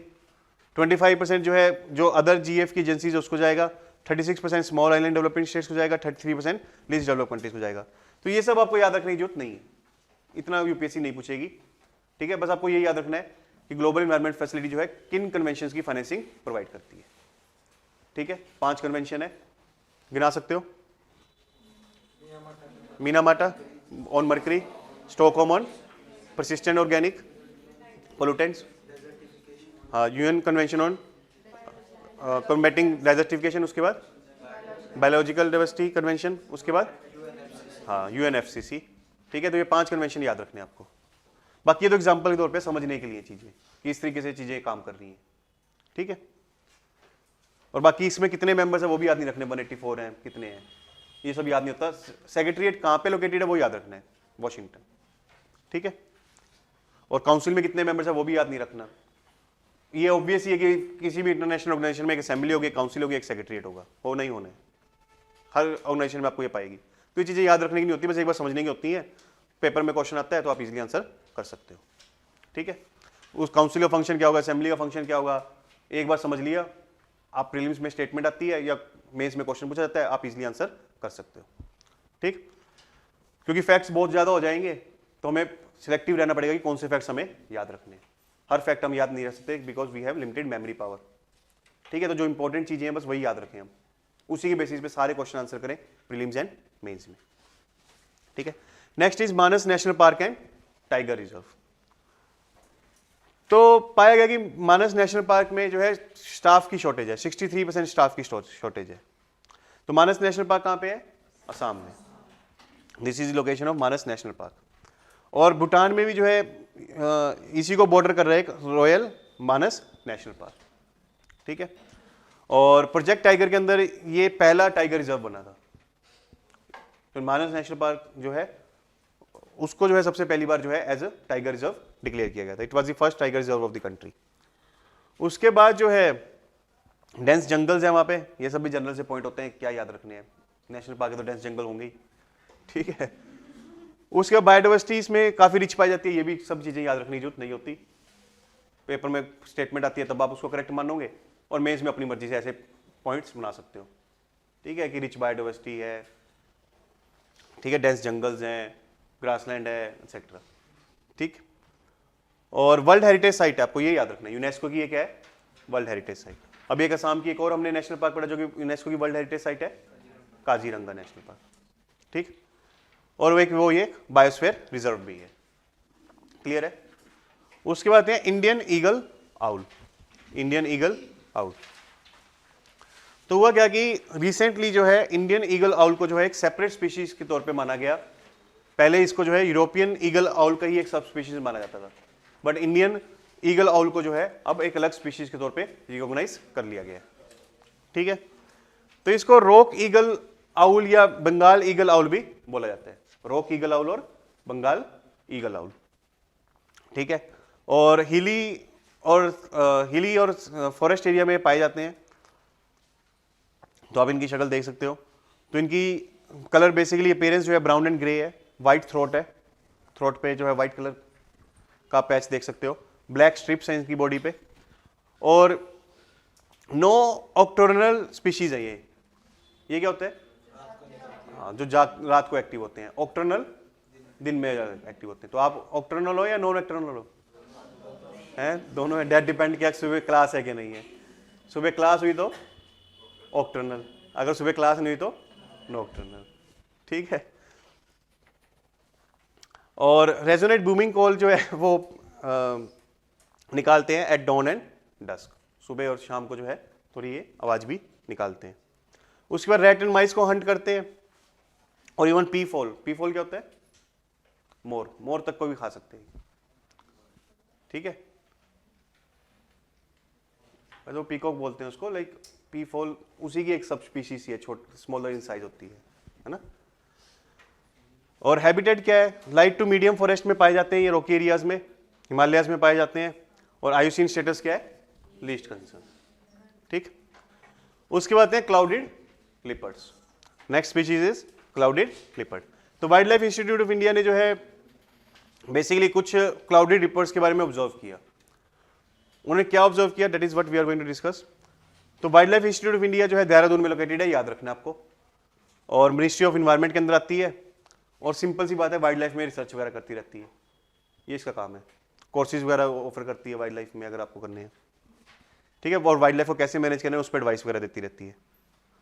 और वहाँ पे फॉरेस्ट ऑफिसर्स की ट्रेनिंग भी चलती रहती है, ये काम है उसका। ठीक है, तो ये सब पॉइंट जनरल से होते हैं, इनको बस एक बार पढ़ के समझना होता है, याद रखने की जरूरत नहीं होती, ये इजीली आंसर हो जाते हैं प्रीलिम्स मेंस में। ठीक है, कि वाइल्ड लाइफ इंस्टीट्यूट है तो क्या कर रहा होगा, कुछ कोर्सेज चला रहा होगा, रिसर्च कर रहा होगा, ट्रेनिंग वगैरह दे रहा होगा, ये सब काम है। ठीक है, उसको अपनी मर्जी से आप पॉइंट अपनी लैंग्वेज में पॉइंट्स बना के लिख सकते हो। क्लियर, तो जो मेन इंफॉर्मेशन है बस वही अपने को दिमाग में रिटेन करनी है। उसके बाद जो है अब आते हैं दिस क्लाउडेड लेपर्ड के बारे में। तो कैट की फैमिली से है ये, लार्ज इन साइज है, डेक्स्ट्रस पॉज है, जिसकी वजह से ये पेड़ वगैरह भी क्लाइंब कर पाते हैं, ट्रीज को क्लाइंब कर पाते हैं। ठीक है, और फुट पैड्स भी है, एंकल बोन्स है, जिसकी वजह से वो क्लाइंबिंग या एक्सेट्रा एक्टिविटीज कर पाते हैं। और इनकी long ice age sabre tooth like canines हैं। इसका क्या मतलब हुआ? इनके दो बड़े बड़े दांत हैं जो बाहर की तरफ निकलते हैं, जिसकी वजह से शिकार कर पाते हैं। ठीक है, ice age sabre tooth like canines. ठीक, और उसके बाद जो है ये बिग कैट और स्मॉल कैट के बीच में आते हैं। इनका साइज जो है बिग और स्मॉल कैट के बीच में आते हैं। बिग कैट्स कौन सी है? टाइगर, लायन या पैंथर्स एक्सेट्रा ना। और इनकी शॉर्ट लेग्स और लॉन्ग टेल है और ब्राउन और येलोइश ग्रे कलर है इनका, और इरेगुलर डार्क स्ट्रिप्स जो है इनमें पाई जाती हैं। Spots and blotches. ब्लोचेस क्या होते हैं? धब्बे मुंह पे होते हैं ना जैसे अपने, वैसे ही धब्बे जो है इनकी बॉडी पे भी पाए जाते हैं। क्लियर? और इनकी जो है दो स्पीशीज पाई जाती है, एक तो मेनलैंड जो कि नेपाल, बांग्लादेश, असम और सेक्टर में पाई जाती है, एक सुंडा जो कि इंडोनेशिया में, Indonesian islands like Borneo, Sumatra में पाई जाती है। ठीक, समझ आई? उसके बाद हैं विकीटा पोर्पोइस। तो इंटरनेशनल व्हेलिंग कमीशन ने जो है एक्सटिंक्शन अलर्ट जो है जारी किया फॉर विकीटा पोर्पोइस। ठीक है, और याद रखना July 18 is international save the vaquita day. अगर कर सकते हो तो अच्छी बात है, नहीं कर सकते तो कोई दिक्कत नहीं है।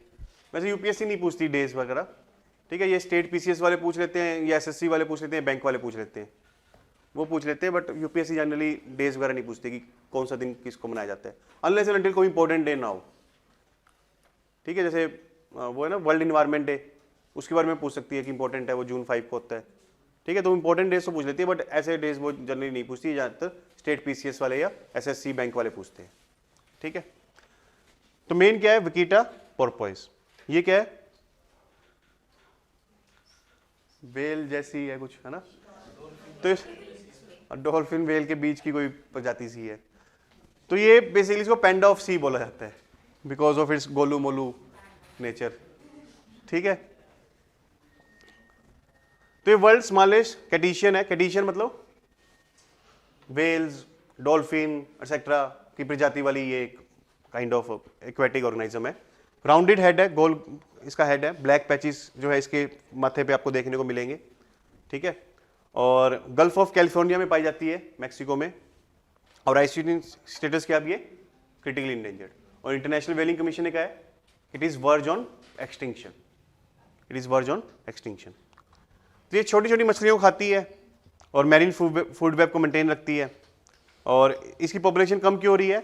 क्योंकि जब श्रिम्प या फिश को पकड़ने जाते हैं तो ये भी साथ में पकड़ी जाती है। ठीक है, कोलेक्टरल डैमेज हो रही है। अब आते हैं इंटरनेशनल व्हेलिंग कमीशन पे। ये 1946 में वाशिंगटन में जो है basically international convention for regulation of व्हेलिंग के थ्रू स्टैब्लिश की गई थी। और ये क्या करती है कि व्हेल स्टॉक्स को कंजर्व करने के लिए काम करती है, ताकि व्हेलिंग इंडस्ट्री जो है सस्टेनेबल मैनर में डेवलप एंड ग्रो।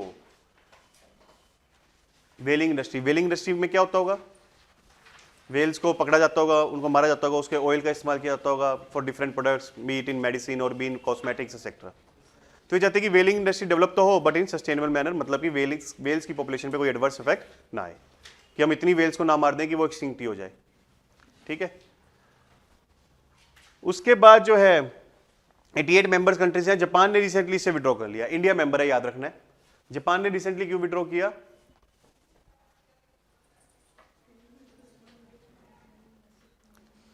क्योंकि वेल्स के मीट को वहां पे काफी कंज्यूम किया जाता है। They like the meat of whales. तो इंटरनेशनल व्हेलिंग कमीशन जो है वो प्रोहिबिट कर रहा था commercial whaling, commercial catching of whaling. कि इंटरनेशनल व्हेलिंग कमीशन जो है बेसिकली वेल्स की कमर्शियल कैच को प्रोहिबिट कर रहा था। अब जापान के लोग जो है वेल खाना पसंद करते हैं, तो इसलिए उन्होंने इस कमीशन की मेंबरशिप से अपने आप को विड्रॉ कर लिया ताकि वो वेल्स को कैच कर सके। ठीक है, स्पेशली जो ओल्डर जनरेशन है, जो बुजुर्ग हैं, वो ज़्यादा पसंद करते हैं वेल्स के मीट को। ठीक है, और सेंचुरीज इस कन्वेंशन के अंदर कौन सी रजिस्टर्ड है? Southern ocean whale sanctuary in Antarctica, Indian ocean whale sanctuary in सियाचिन्स। ठीक है, तो मैं बता कमर्शियल वेलिंग जो है बैन कर दी 1986 में। क्लियर? तो इसलिए जापान ने इस पे विड्रॉ किया। क्लियर है यहां तक?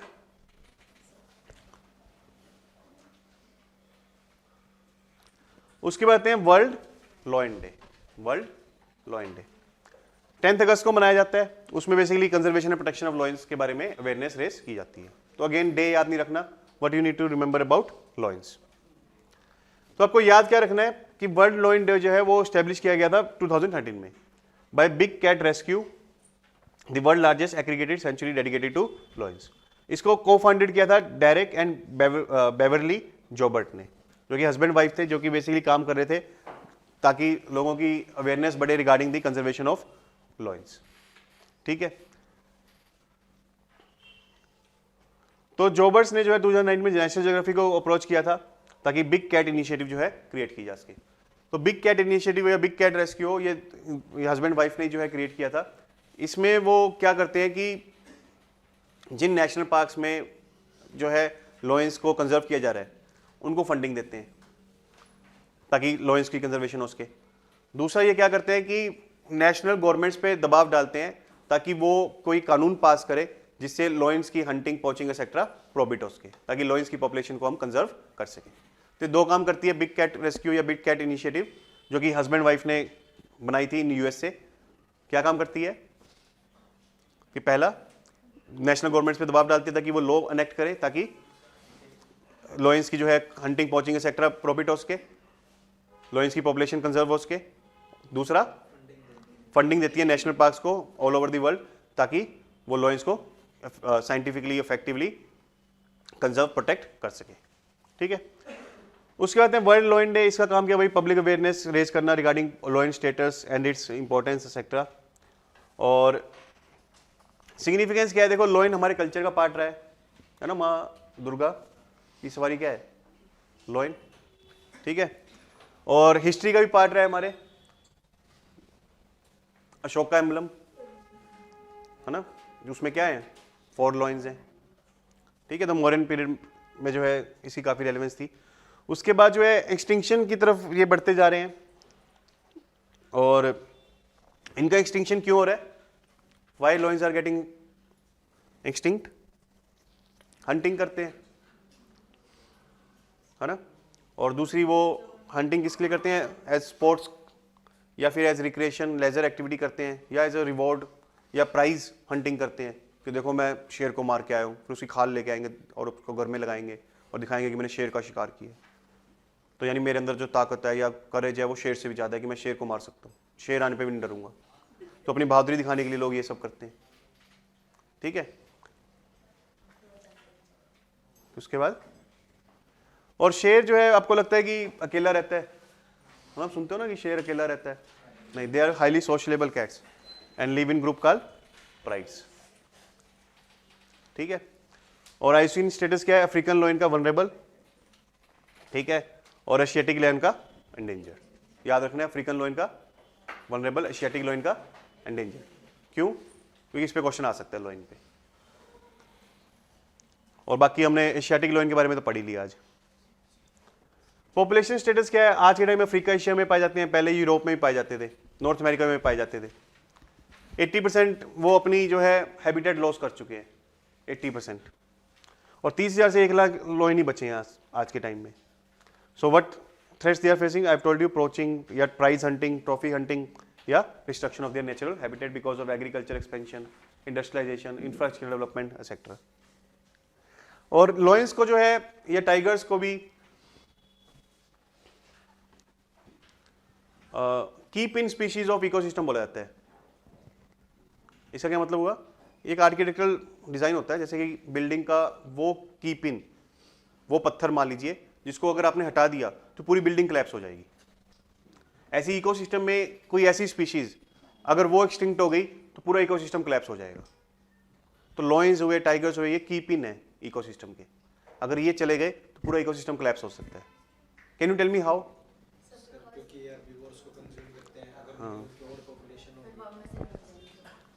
तो ये कार्निवोरस है, हर्बीवोरस को कंज्यूम करते हैं, तो अगर कार्निवोरस नहीं होगे तो हर्बीवोरस की पॉपुलेशन कितनी ज़्यादा बढ़ जाएगी, फिर वो क्या करेंगे, सारे पेड़ पौधे खा जाएंगे।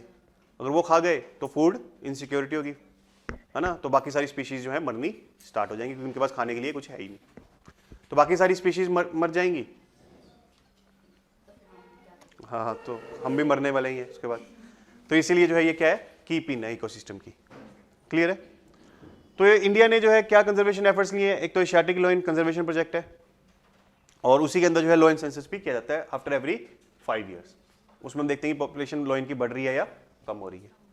प्रोजेक्ट लोइन है, वो प्रोजेक्ट टाइगर, प्रोजेक्ट एलिफेंट के मॉडल पे ही जो है लॉन्च किया गया था। कब लॉन्च किया था? 2020 में, रिसेंटली लॉन्च किया है। उसमें टारगेट है कि हम लॉइन्स की पॉपुलेशन को बढ़ाएं। ठीक है, क्लियर है, समझ आई? टॉप प्रीडेटर्स, हाँ, एंडोसल्फान, डीडीटी, वो आएगा अभी, पढ़ेंगे उसमें वल्चर्स के टॉपिक में। Those animal that can be killed when population explode then allowed to be killed. हाँ, पॉपुलेशन बढ़ने की वजह से हमें हार्म करने लग जाते हैं, इसलिए उसको मारना अलाउड कर दिया जाता है। चलिए आगे बढ़ते हैं। ग्लोबल गिबो नेटवर्क, कोई दोबारा कर लेते हैं। तो ग्लोबल गिबन नेटवर्क की जो है पहली मीटिंग हुई कहां पे? Henan province of China. तो पहली मीटिंग हुई है, that's why it is important. तो गिबोन क्या होते हैं? They are smallest and fastest of all apes. छोटे होते हैं बट काफी तेज होते हैं, फुर्तीले होते हैं। और हुलॉक गिबन जो है it is unique to India's north east.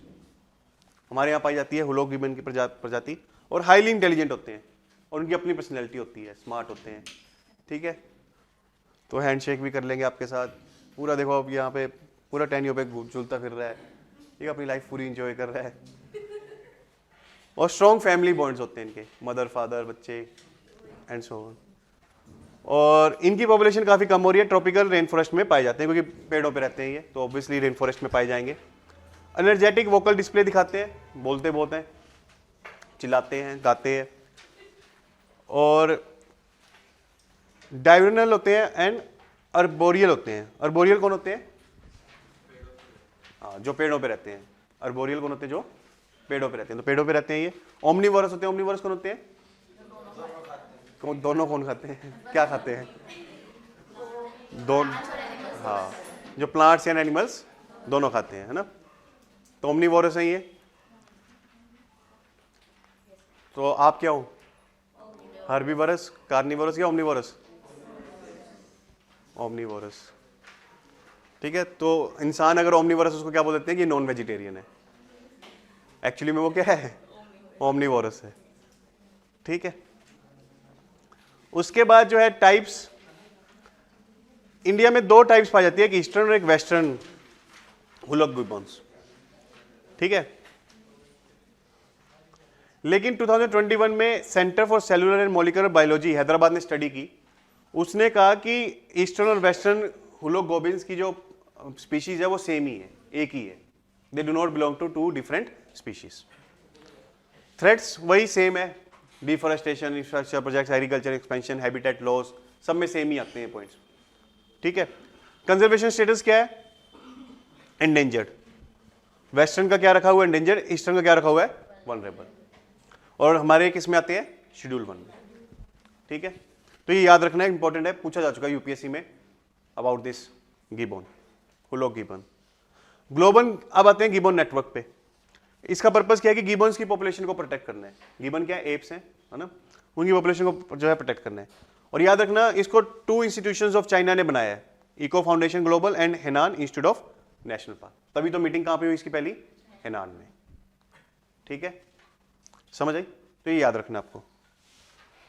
उसके बाद है captive bred vultures. Next topic is captive bred vultures. यहां तक क्लियर आपको? कोई डाउट किसी को? कुछ चीज ना समझ आई हो?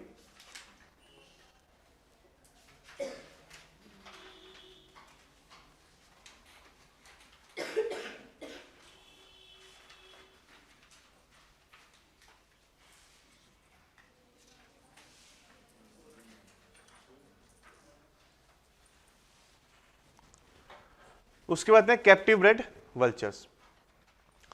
तो वही जतायु कंजर्वेशन ब्रीडिंग सेंटर हरियाणा में, जो कि पिंजौर में लोकेटेड है, वहां पे एक ओरिएंटल व्हाइट बैक्ड वल्चर को ब्रीड किया गया था, कैप्टिव ब्रीडिंग हुई थी, और उसको जो है वाइल्ड में अब रिलीज कर दिया गया। ये न्यूज थी। ये सब याद नहीं रखना, आपको याद क्या रखना है अबाउट कैप्टिव ब्रेड वल्चर्स या ओरिएंटल व्हाइट बैक्ड वल्चर्स के बारे में। तो एक चीज और याद रखना कि जतायु कंजर्वेशन ब्रीडिंग सेंटर कहां पे है? पिंजौर हरियाणा में। यहां से भी एक क्वेश्चन बन जाता है कई बार, मैच दी फॉलोइंग पूछ लें, एटसेट्रा। ठीक है, तो पहले तो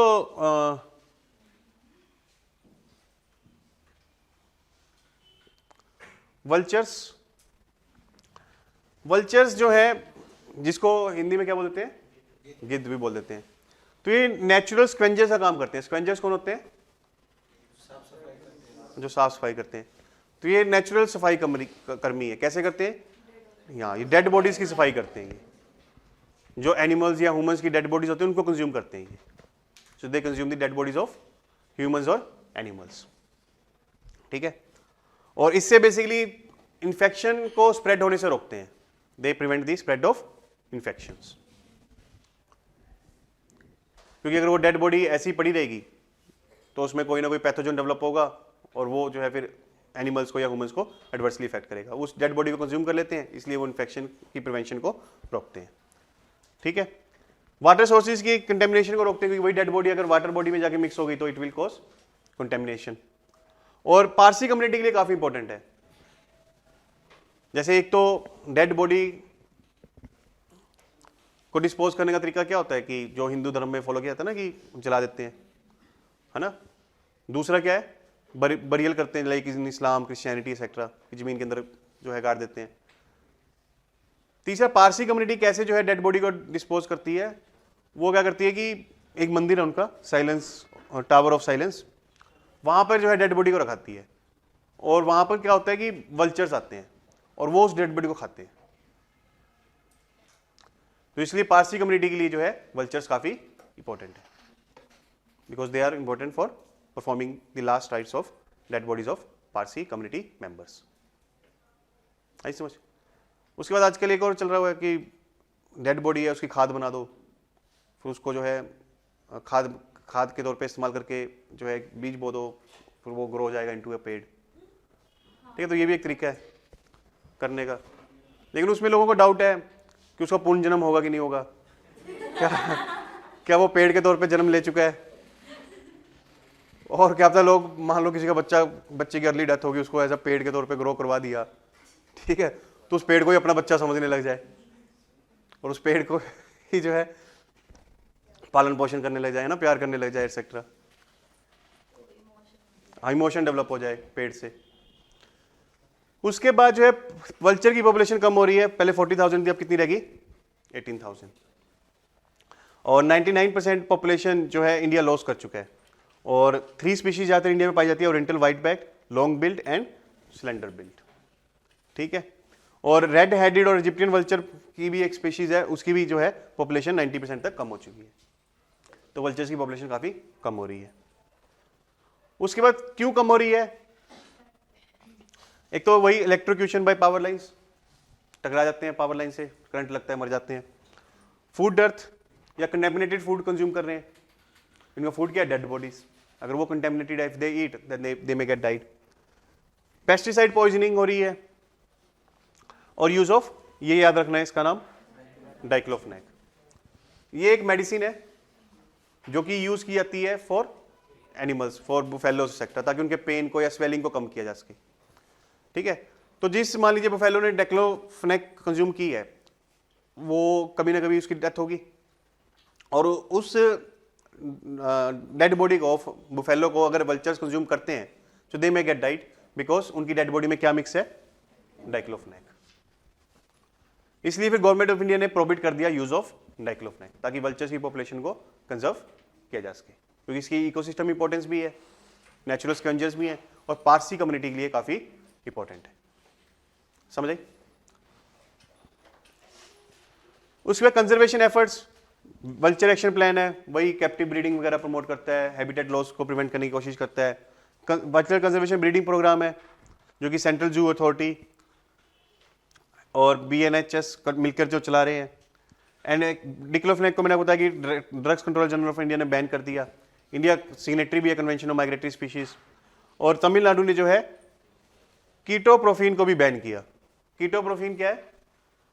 उसका भी जो है सिमिलर इफेक्ट देखा गया ऑफ डिक्लोफेनेक, कि वो भी जानवरों को दी जाती है दवा, और जानवर उस दवा को कंज्यूम करते हैं। जब वो उनकी डेथ होती है तो कीटोप्रोफेन जो है उनकी डेड बॉडी में मिक्स होती है, उसको वल्चर्स खाते हैं तो वल्चर्स मर जाते हैं। तो इसलिए तमिलनाडु गवर्नमेंट ने क्या बैन की? कीटोप्रोफेन। तो ये 2 दवाइयों के नाम याद रखना, डिक्लोफेनेक और कीटोप्रोफेन। ठीक है, ये BNHS की फुल फॉर्म है, आई थिंक बॉम्बे नेचुरल, वही है कि जानवरों को दी जाती है दवा है ये, ठीक है, उसको कंज्यूम करते हैं, उनकी बॉडी में मिक्स हो जाती है, जब वो मरते हैं तो उनको वल्चर्स खाते हैं, तो उनकी बॉडी में मिक्स थी कीटोप्रोफेन, तो वल्चर्स कंज्यूम कर जाते हैं कीटोप्रोफेन को, इसी वजह से वल्चर्स की डेथ हो जाती है। ठीक है, तो वल्चर कंजर्वेशन ब्रीडिंग सेंटर्स चलाए जा रहे हैं। ठीक है, और उसमें लगभग 700 बर्ड्स को जो है कैप्टिव ब्रीडिंग कराई गई और उनको वाइल्ड में रिलीज किया गया। और अभी ड्रग टेक्निकल एडवाइजरी बोर्ड ने इसने रिकमेंड किया है कि कीटोप्रोफेन को बैन कर दिया जाए और एक्लोफेनेक को भी बैन कर दिया जाए।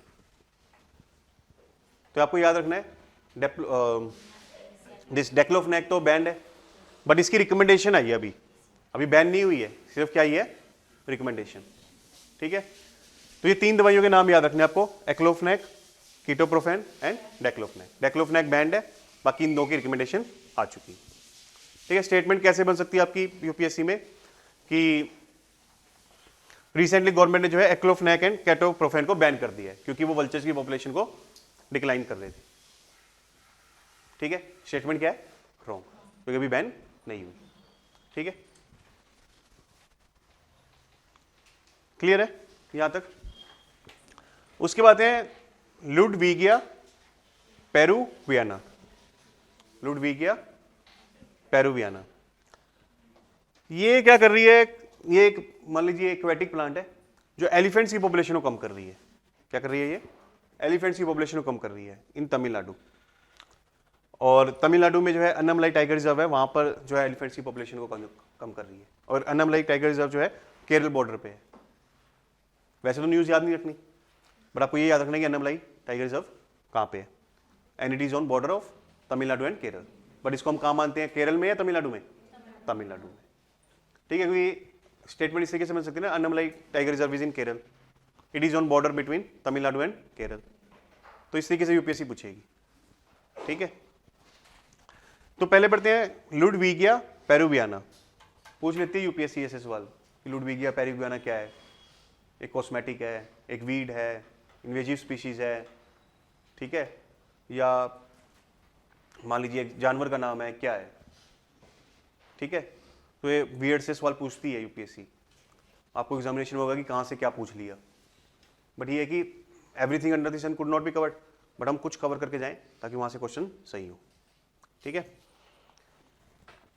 तो ये बेसिकली एक एक्वेटिक वीड है, सेंट्रल साउथ अमेरिका में पाई जाती है और ये काफी फास्टली ग्रो होती है in water bodies. Water bodies में ग्रो होती है, काफी फास्टली ग्रो होती है और ये इन्वेजिव प्लांट है क्योंकि foreign species it is come from central and south America. और ये लोकल स्पीशीज को क्या पहुंचाती है, नुकसान पहुंचाती है। ठीक है, और ऑर्नामेंटल प्लांट है, येलो कलर का फ्लावर है, तो वही बुके वगैरह में इसका इस्तेमाल हो जाता है, डेकोरेशन के लिए इसका इस्तेमाल होता है। और इसका काम क्या है कि ये लोकल पॉपुलेशन को हार्म पहुंचा रही है। तो जो एक्वेटिक ग्रासेस थी that was growing in the swamps of Annamalai tiger reserve, वहां पे जो लोकल ग्रास है उसको नुकसान पहुंचा रही है। So it is harming the local grass of Annamalai tiger reserve. ठीक है, और वो लोकल ग्रास कहां पे ग्रो हो रही थी, स्वैम्प्स में। स्वैम्प क्या होते हैं, हाँ, दलदली लैंड, वाटर लॉग्ड लैंड। ठीक है, और उनको लोकल लैंग्वेज में क्या बोला जाता है, व्याल्स। तो ये भी याद रख लेना, इस तरीके से न्यूज में पूछ लेते हैं, प्रीलिम्स में पूछ लेते हैं कि व्याल is the term associated with which of the following. तो व्याल क्या है, एक स्वैम्प है। ठीक है,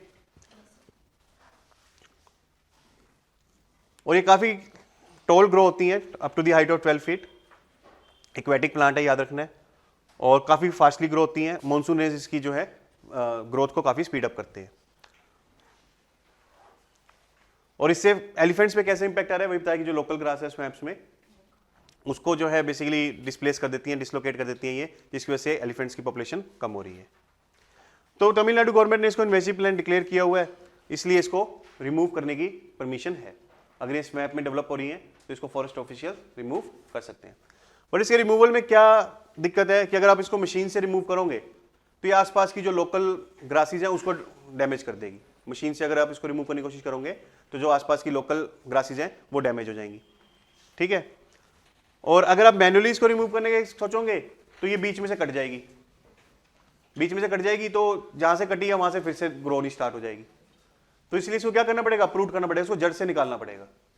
और वो भी जड़ से आप कैसे निकालोगे, मैन्युअली, इसके रूट्स डिग कर करके जो है इसको जड़ से निकालना पड़ेगा, अदरवाइज आपके रिमूवल प्रोसेस फेल हो जाएंगे। ठीक है, क्लियर है। चलिए next is salt pan workers, Agariyas, salt pan workers also known as Agariyas. ये न्यूज में क्यों थे, क्योंकि इनको जो है लिटिल रन ऑफ कच्छ में जाने नहीं दिया जा रहा। साल्ट पेन वर्कर्स हैं जिनको लिटिल रन ऑफ कच्छ में जाने नहीं दिया जा रहा। ठीक है, तो साल्ट पेन वर्कर्स कौन है, ये बेसिकली कोली, संधी एंड मियाना कम्युनिटी से बिलोंग करते हैं। लिटिल रन ऑफ कच्छ ये एरिया है, वहां पे 100-125 गांव है, वहां पे ये रहते हैं। और इनका काम क्या है, सॉल्ट कल्टीवेशन कर रहे हैं, मतलब कि सॉल्ट को जो है वहां पे आप कह सकते हो प्रोड्यूस कर रहे हैं। ट्रेडिशनली इनका यही काम है, 600-700 साल से यही काम करते आ रहे हैं। लिटिल रन ऑफ कच्छ में जो है इंडियन वाइल्ड एस पाया जाता है, जिसको हिंदी में क्या बोलते हैं, खच्चर, खच्चर बोलते हैं। और ये याद रखना आप, लिटिल रन ऑफ कच्छ में कौन सी 2 ट्राइब्स पाई जाती हैं, राबारी एंड भार, भार ट्राइब वहां पाई जाती है। ठीक है, अब आते हैं इंडियन वाइल्ड एस, ये रन ऑफ कच्छ में पाई जाती है। कंजर्वेशन स्टेशन आईयूसीएन का क्या है, नियर थ्रेटन्ड, सीटस में एपिडेंस 2 और वाइल्ड लाइफ प्रोटेक्शन एक्ट में शेड्यूल 1। ये एशियन वाइल्ड एस की जो है सब स्पीशीज है, और इसकी बॉडी पे जो आपको व्हाइट मार्किंग देखने को मिलेगी, और interior part of rum and posterior part off shoulder. Interior posterior क्या होता है, हाँ, इंटीरियर आगे का हिस्सा, पोस्टीरियर पीछे का हिस्सा। अगर आपका आगे का हिस्सा बताएं तो फेस से लेकर चेस्ट तक आ जाएगी, पोस्टीरियर आपकी पीठ आ जाएगी। ठीक है, तो ये व्हाइट मार्किंग आपको interior part of rump, rump क्या है, ये पेट वाला जो फूला हुआ हिस्सा है ना, उसके इंटीरियर पार्ट यानी ऊपर वाले हिस्से पे आपको व्हाइट मार्किंग दिखेगी। पोस्टीरियर पार्ट ऑफ शोल्डर, ये पूरे एरिया को क्या बोलते हैं, शोल्डर। पोस्टीरियर मतलब इसके नीचे का हिस्सा, यहाँ पे आपको व्हाइट मार्किंग दिखेगी, समझे। अगर आपको मैं मार्क करूँ, ये जो है इसका शोल्डर है, तो शोल्डर के नीचे जो एरिया है वो क्या है, व्हाइट है ना। ठीक है, रम्प ये है, रम्प का इंटीरियर यानी ऊपर का हिस्सा, वहां पे क्या है, व्हाइट मार्किंग। तो इसके ऊपर और नीचे क्या है, व्हाइट मार्किंग। क्लियर, सिंपल है। और wild little run of Kutch को जो है वाइल्ड लाइफ सेंचुरी 1972 में डिक्लेयर कर दिया गया था। इसलिए जो है सॉल्ट कल्टीवेशन वहां पे रिस्ट्रिक्ट कर दी गई। 1997 में जो है एक सर्वे हुआ था, उसमें अग्रियाज को जो है एक्सक्लूड कर दिया गया कि वहां पे वो साल्ट प्रोड्यूस नहीं कर सकते, लेकिन अग्रियाज क्या कह रहे हैं, वो कह रहे हैं कि 700 सालों से जो है हम वहां पे सॉल्ट प्रोडक्शन कर रहे हैं, तो हमें सॉल्ट प्रोडक्शन वहां पे करने दी जाए। दूसरा कह रहे हैं कि वाइल्ड एस की हमारी वजह से कोई पॉपुलेशन कम नहीं हो रही, इनफैक्ट बढ़ी रही है, 700 थी 1973 में, अब कितनी हो गई है, 6000। ठीक है, और सेंसस के भी डाटा ये दिखाता है कि वाइल्ड एस और उनके बीच में कोई कंफ्लिक्ट नहीं होता। मतलब ऐसा नहीं है कि वो साल्ट प्रोडक्शन करने जाएंगे, वहां पे वाइल्ड एस अटैक कर दें और अपनी जान बचाने के लिए उनको वाइल्ड एस को मारना पड़े। ऐसा कोई इंसिडेंट नहीं हो रहा, कोई मैन एनिमल कंफ्लिक्ट नहीं हो रहा, कोई wild ass Ageria community conflict नहीं हो रहा। तो यानी हमारी साल्ट प्रोडक्शन से जो है वाइल्ड एस की पॉपुलेशन में कोई एडवर्स इफेक्ट नहीं आने वाला। That is what they are saying. और वो कह रहे हैं कि सिर्फ 6% एरिया पे ही हम साल्ट कल्टीवेशन कर रहे हैं, बाकी 94% area little run of Kutch का जो है वहां पे हम कुछ साल्ट कल्टीवेशन नहीं कर रहे, यानी वो अवेलेबल है फॉर वाइल्ड एस। ठीक है, और उनका कहना है कि 1997 में जो सर्वे हुआ था वो सिर्फ 16 गांवों में हुआ था, और उसी के बेसिस पे जो है उन्होंने क्या किया, 95% अग्रिया कम्युनिटी को एक्सक्लूड कर दिया for doing salt production in little run of Kutch. ठीक है, और वो कह रहे हैं कि जिन अगरियस को अलाउड किया था कि वहां पे साल्ट प्रोडक्शन कर सकते हैं, वह जिंदा भी नहीं है। तो इसलिए वो कह रहे हैं कि अगरिया कम्युनिटी को अलाउड किया जाए कि वहां पे वो साल्ट प्रोडक्शन कर सके। तो अभी मैटर जो है बेसिकली कहां पे है, नेशनल ग्रीन ट्रिब्यूनल और गुजरात हाईकोर्ट में है। अगर वो अलाउड कर देती हैं, ठीक है, तो फिर साल्ट प्रोडक्शन वहां पे अगरिया कम्युनिटी कर सकती है। ठीक है, क्लियर है। तो अभी मैटर क्या है, सब जुडिस है। Clear, wild life sanctuary declare होने की वजह से, वाइल्ड लाइफ सेंचुरी डिक्लेयर होने की वजह से अग्रिया कम्युनिटी को साल्ट प्रोडक्शन करने से वहां पे मना कर दिया गया। ठीक है, based on the 1997 settlement survey. Clear है आपको ये? उसके बाद है महादई वाइल्ड लाइफ सेंचुरी। कहाँ पे है ये? गोवा में। कहाँ पे है? गोवा में।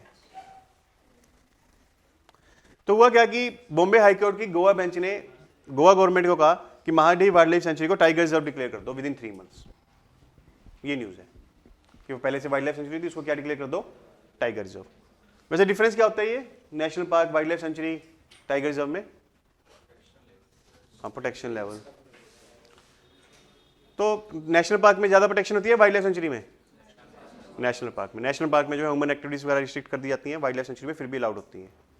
ठीक है, तो बस लेवल ऑफ प्रोटेक्शन का फर्क है। वाइल्ड लाइफ सेंचुरी है तो आप कह लीजिए लेवल ऑफ प्रोटेक्शन थोड़ा कम है, नेशनल पार्क है तो और बढ़ जाएगा। ठीक है, ह्यूमन एक्टिविटीज और ज्यादा रिस्ट्रिक्ट कर दी जाएंगी वहां पे। तो महादई वाइल्ड लाइफ सेंचुरी के बारे में पढ़ लेते हैं। नॉर्थ गोवा में लोकेटेड, आपको ये याद रखना है। और कुछ वाटरफॉल्स है वहां पे, वज्रा एंड विरदी, ये याद रखना है, वज्रा और विरदी कहाँ पे है? नॉर्थ गोवा में। ठीक है, लॉन्ग बिल्ड बेल्चर्स वहाँ पे पाए जाते हैं, और वही फॉरेस्ट वगैरह तो होंगे ही। और फ्लोरा एंड फौना कौन सी है? Indian gaur, tigers, barking deer, sambar deer, wild boar, Indian hare etcetera. Boar क्या होता है? BOAR, wild bore.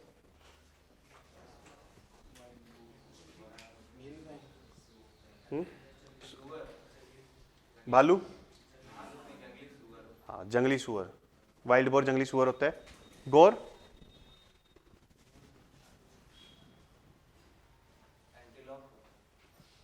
भैंसा टाइप होता है ये, भैंसा टाइप की प्रजाति है ये। ठीक है, और स्नेक्स भी यहाँ पे बहुत पाए जाते हैं। Indian krait, Russell's viper, saw scaled viper, spectacled cobra etcetera. और बर्ड, इंटरनेशनल बर्ड एरिया भी डिक्लेयर किया जा चुका है, क्योंकि यहाँ पे Malabar, parakeet, rufous, babbler etcetera पाए जाते हैं, और टाइगर्स वगैरह पाए जाते हैं। इसलिए बॉम्बे हाईकोर्ट ने कहा कि इसको टाइगर रिजर्व डिक्लेयर किया जाए। ठीक है, और महादई रिवर यहाँ से गुजरती है, इसीलिए इसका नाम महादई रिवर पे रखा गया है। क्लियर? तो क्वेश्चन कैसे पूछा जा सकता है आपसे? महादई रिवर किस स्टेट से बिलोंग करती है, या किस स्टेट में जो है फ्लो करती है, या इस वाइल्ड लाइफ सेंचुरी से फ्लो करती है कि नहीं करती। ठीक है, और इस वाइल्ड लाइफ सेंचुरी में कौन सी स्पीशीज पाई जाती हैं, एंड सो ऑन। टाइगर भी पाए जाते हैं, गोर भी पाए जाते हैं, बोर भी पाए जाते हैं, बर्ड्स भी हैं, एक्सेट्रा। क्लियर है यहाँ तक?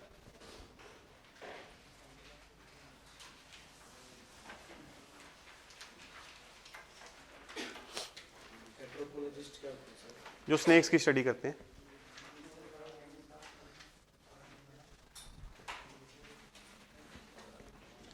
चलिए, second last topic of the day, Bombay, Indian flying fox bat. Yes, online students please confirm, is everything clear to you? Whatever we have discussed is clear to you? Clear है आप सभी को?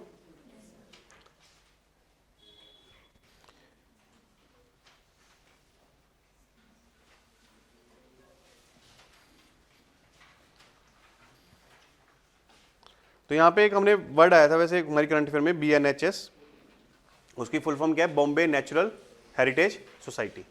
Bombay natural heritage society, ये उसमें आया था ना, joint conservation कर रहे हैं BNHS and central zoo authority of this, हाँ, वल्चर्स में कैप्टिव ब्रीडिंग कर रहे हैं BNHS। ठीक है, royal society for protection of birds और BNHS जो है 4 कंजर्वेशन ब्रीडिंग सेंटर चला रहे हैं। Bombay natural heritage society, Bombay natural heritage society.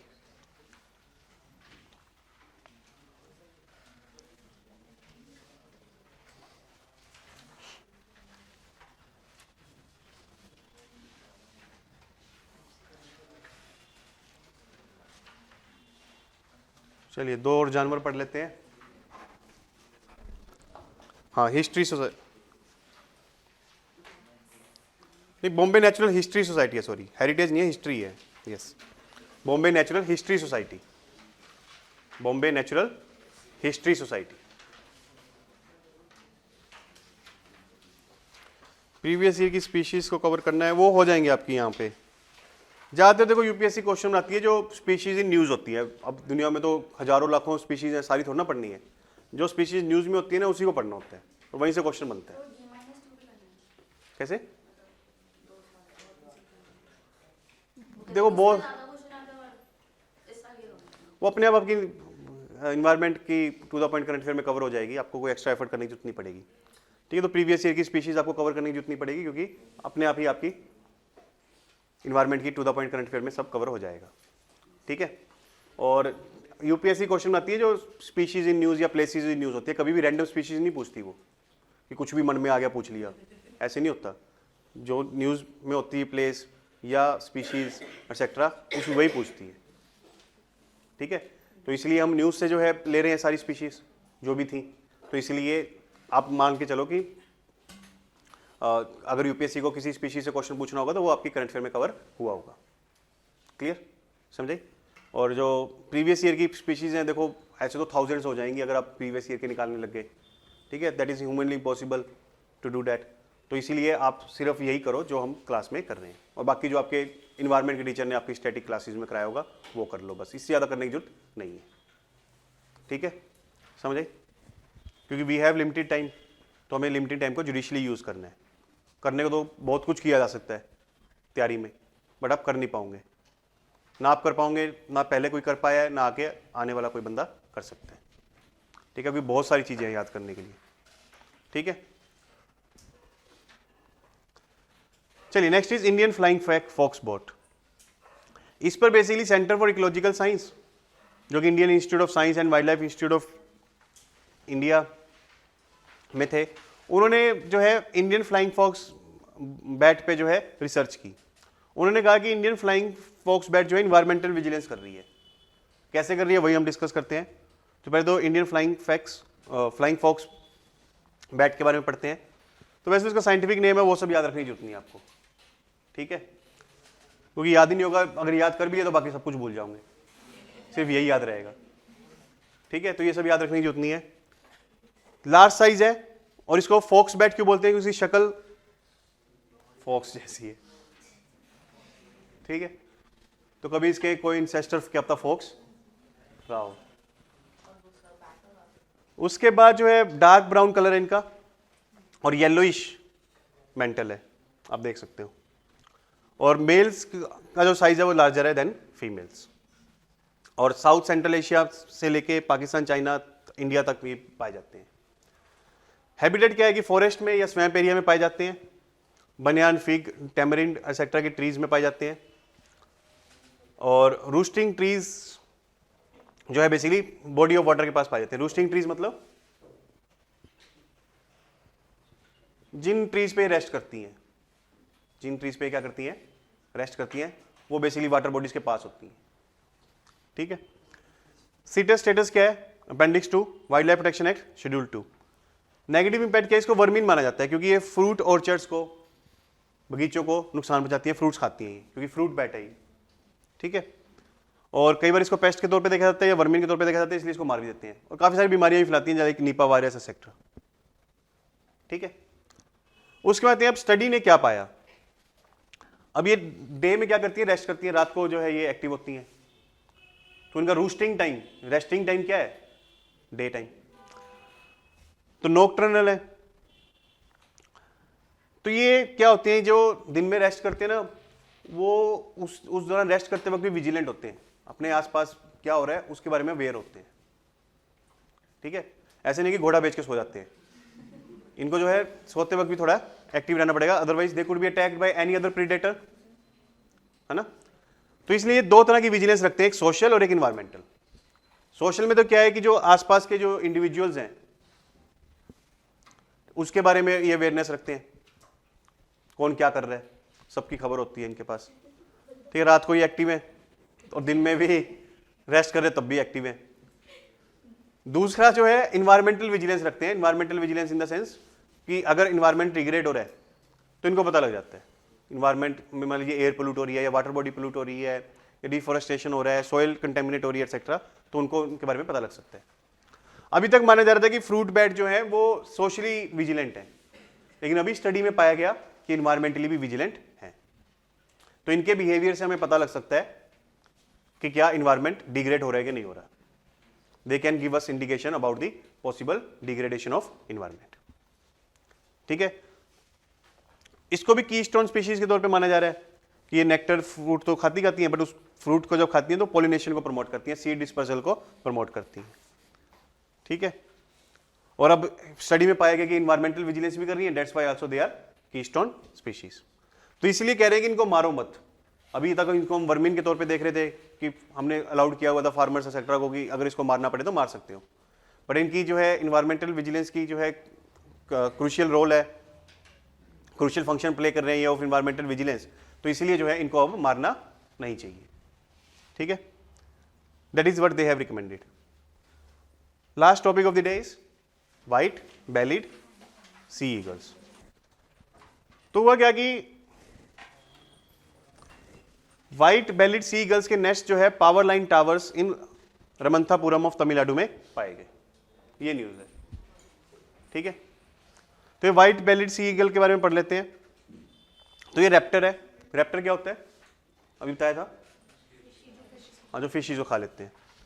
ठीक है, और ये सब याद रखने जितने किस फैमिली से बिलोंग करते हैं एक्सेट्रा, और मुंबई से लेके ईस्टर्न बांग्लादेश, श्रीलंका या साउथ ईस्ट एशिया के कोस्ट में पाए जाते हैं।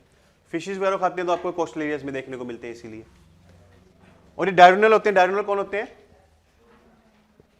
जो डे में एक्टिव रहते हैं, so they are active in day time. Monogamous होते हैं। मोनोगमस कौन होते हैं, जो एक ही पार्टनर से मीटिंग करते हैं। वैसे मोनोगमी ना जानवरों में बहुत कम पाई जाती है, 4 to 5% जानवरों में ही मोनोगमी पाई जाती है, बाकी 95% आपको एनिमल्स में पॉलीगमी ही पाई जाती है। सो दे आर मोनोगमस, ये मीटिंग सिर्फ एक ही पार्टनर से करते हैं। ठीक है, लीस्ट कंसर्न में आते हैं, और स्नेक्स फिश को खाते हैं। ये इनलैंड वाटर्स में भी कई बार देखने को मिल जाते हैं। ठीक है, और एक ही लोकेलिटी में काफी टाइम तक रहते हैं, और अपने जो ट्रीज हैं वो कहाँ पे बनाते हैं, टॉल, अपने नेस्ट कहाँ पे बनाते हैं, टॉल ट्रीज पे, नियर सी कोस्ट, टाइडल क्रीक्स, एस्टुरीज। क्लियर, समझ आई? तो कहने का मतलब एक सिंपल सा पॉइंट याद रख लो कि रैप्टर है वो, फिशेज वगैरह खाते हैं, तो ऑब्वियसली कहाँ पाएंगे ये, नियर सी, नियर कोस्टल एरियाज पाएंगे। ठीक है, बाकी सारे पॉइंट्स अपने अभी आपके याद हो जाएंगे।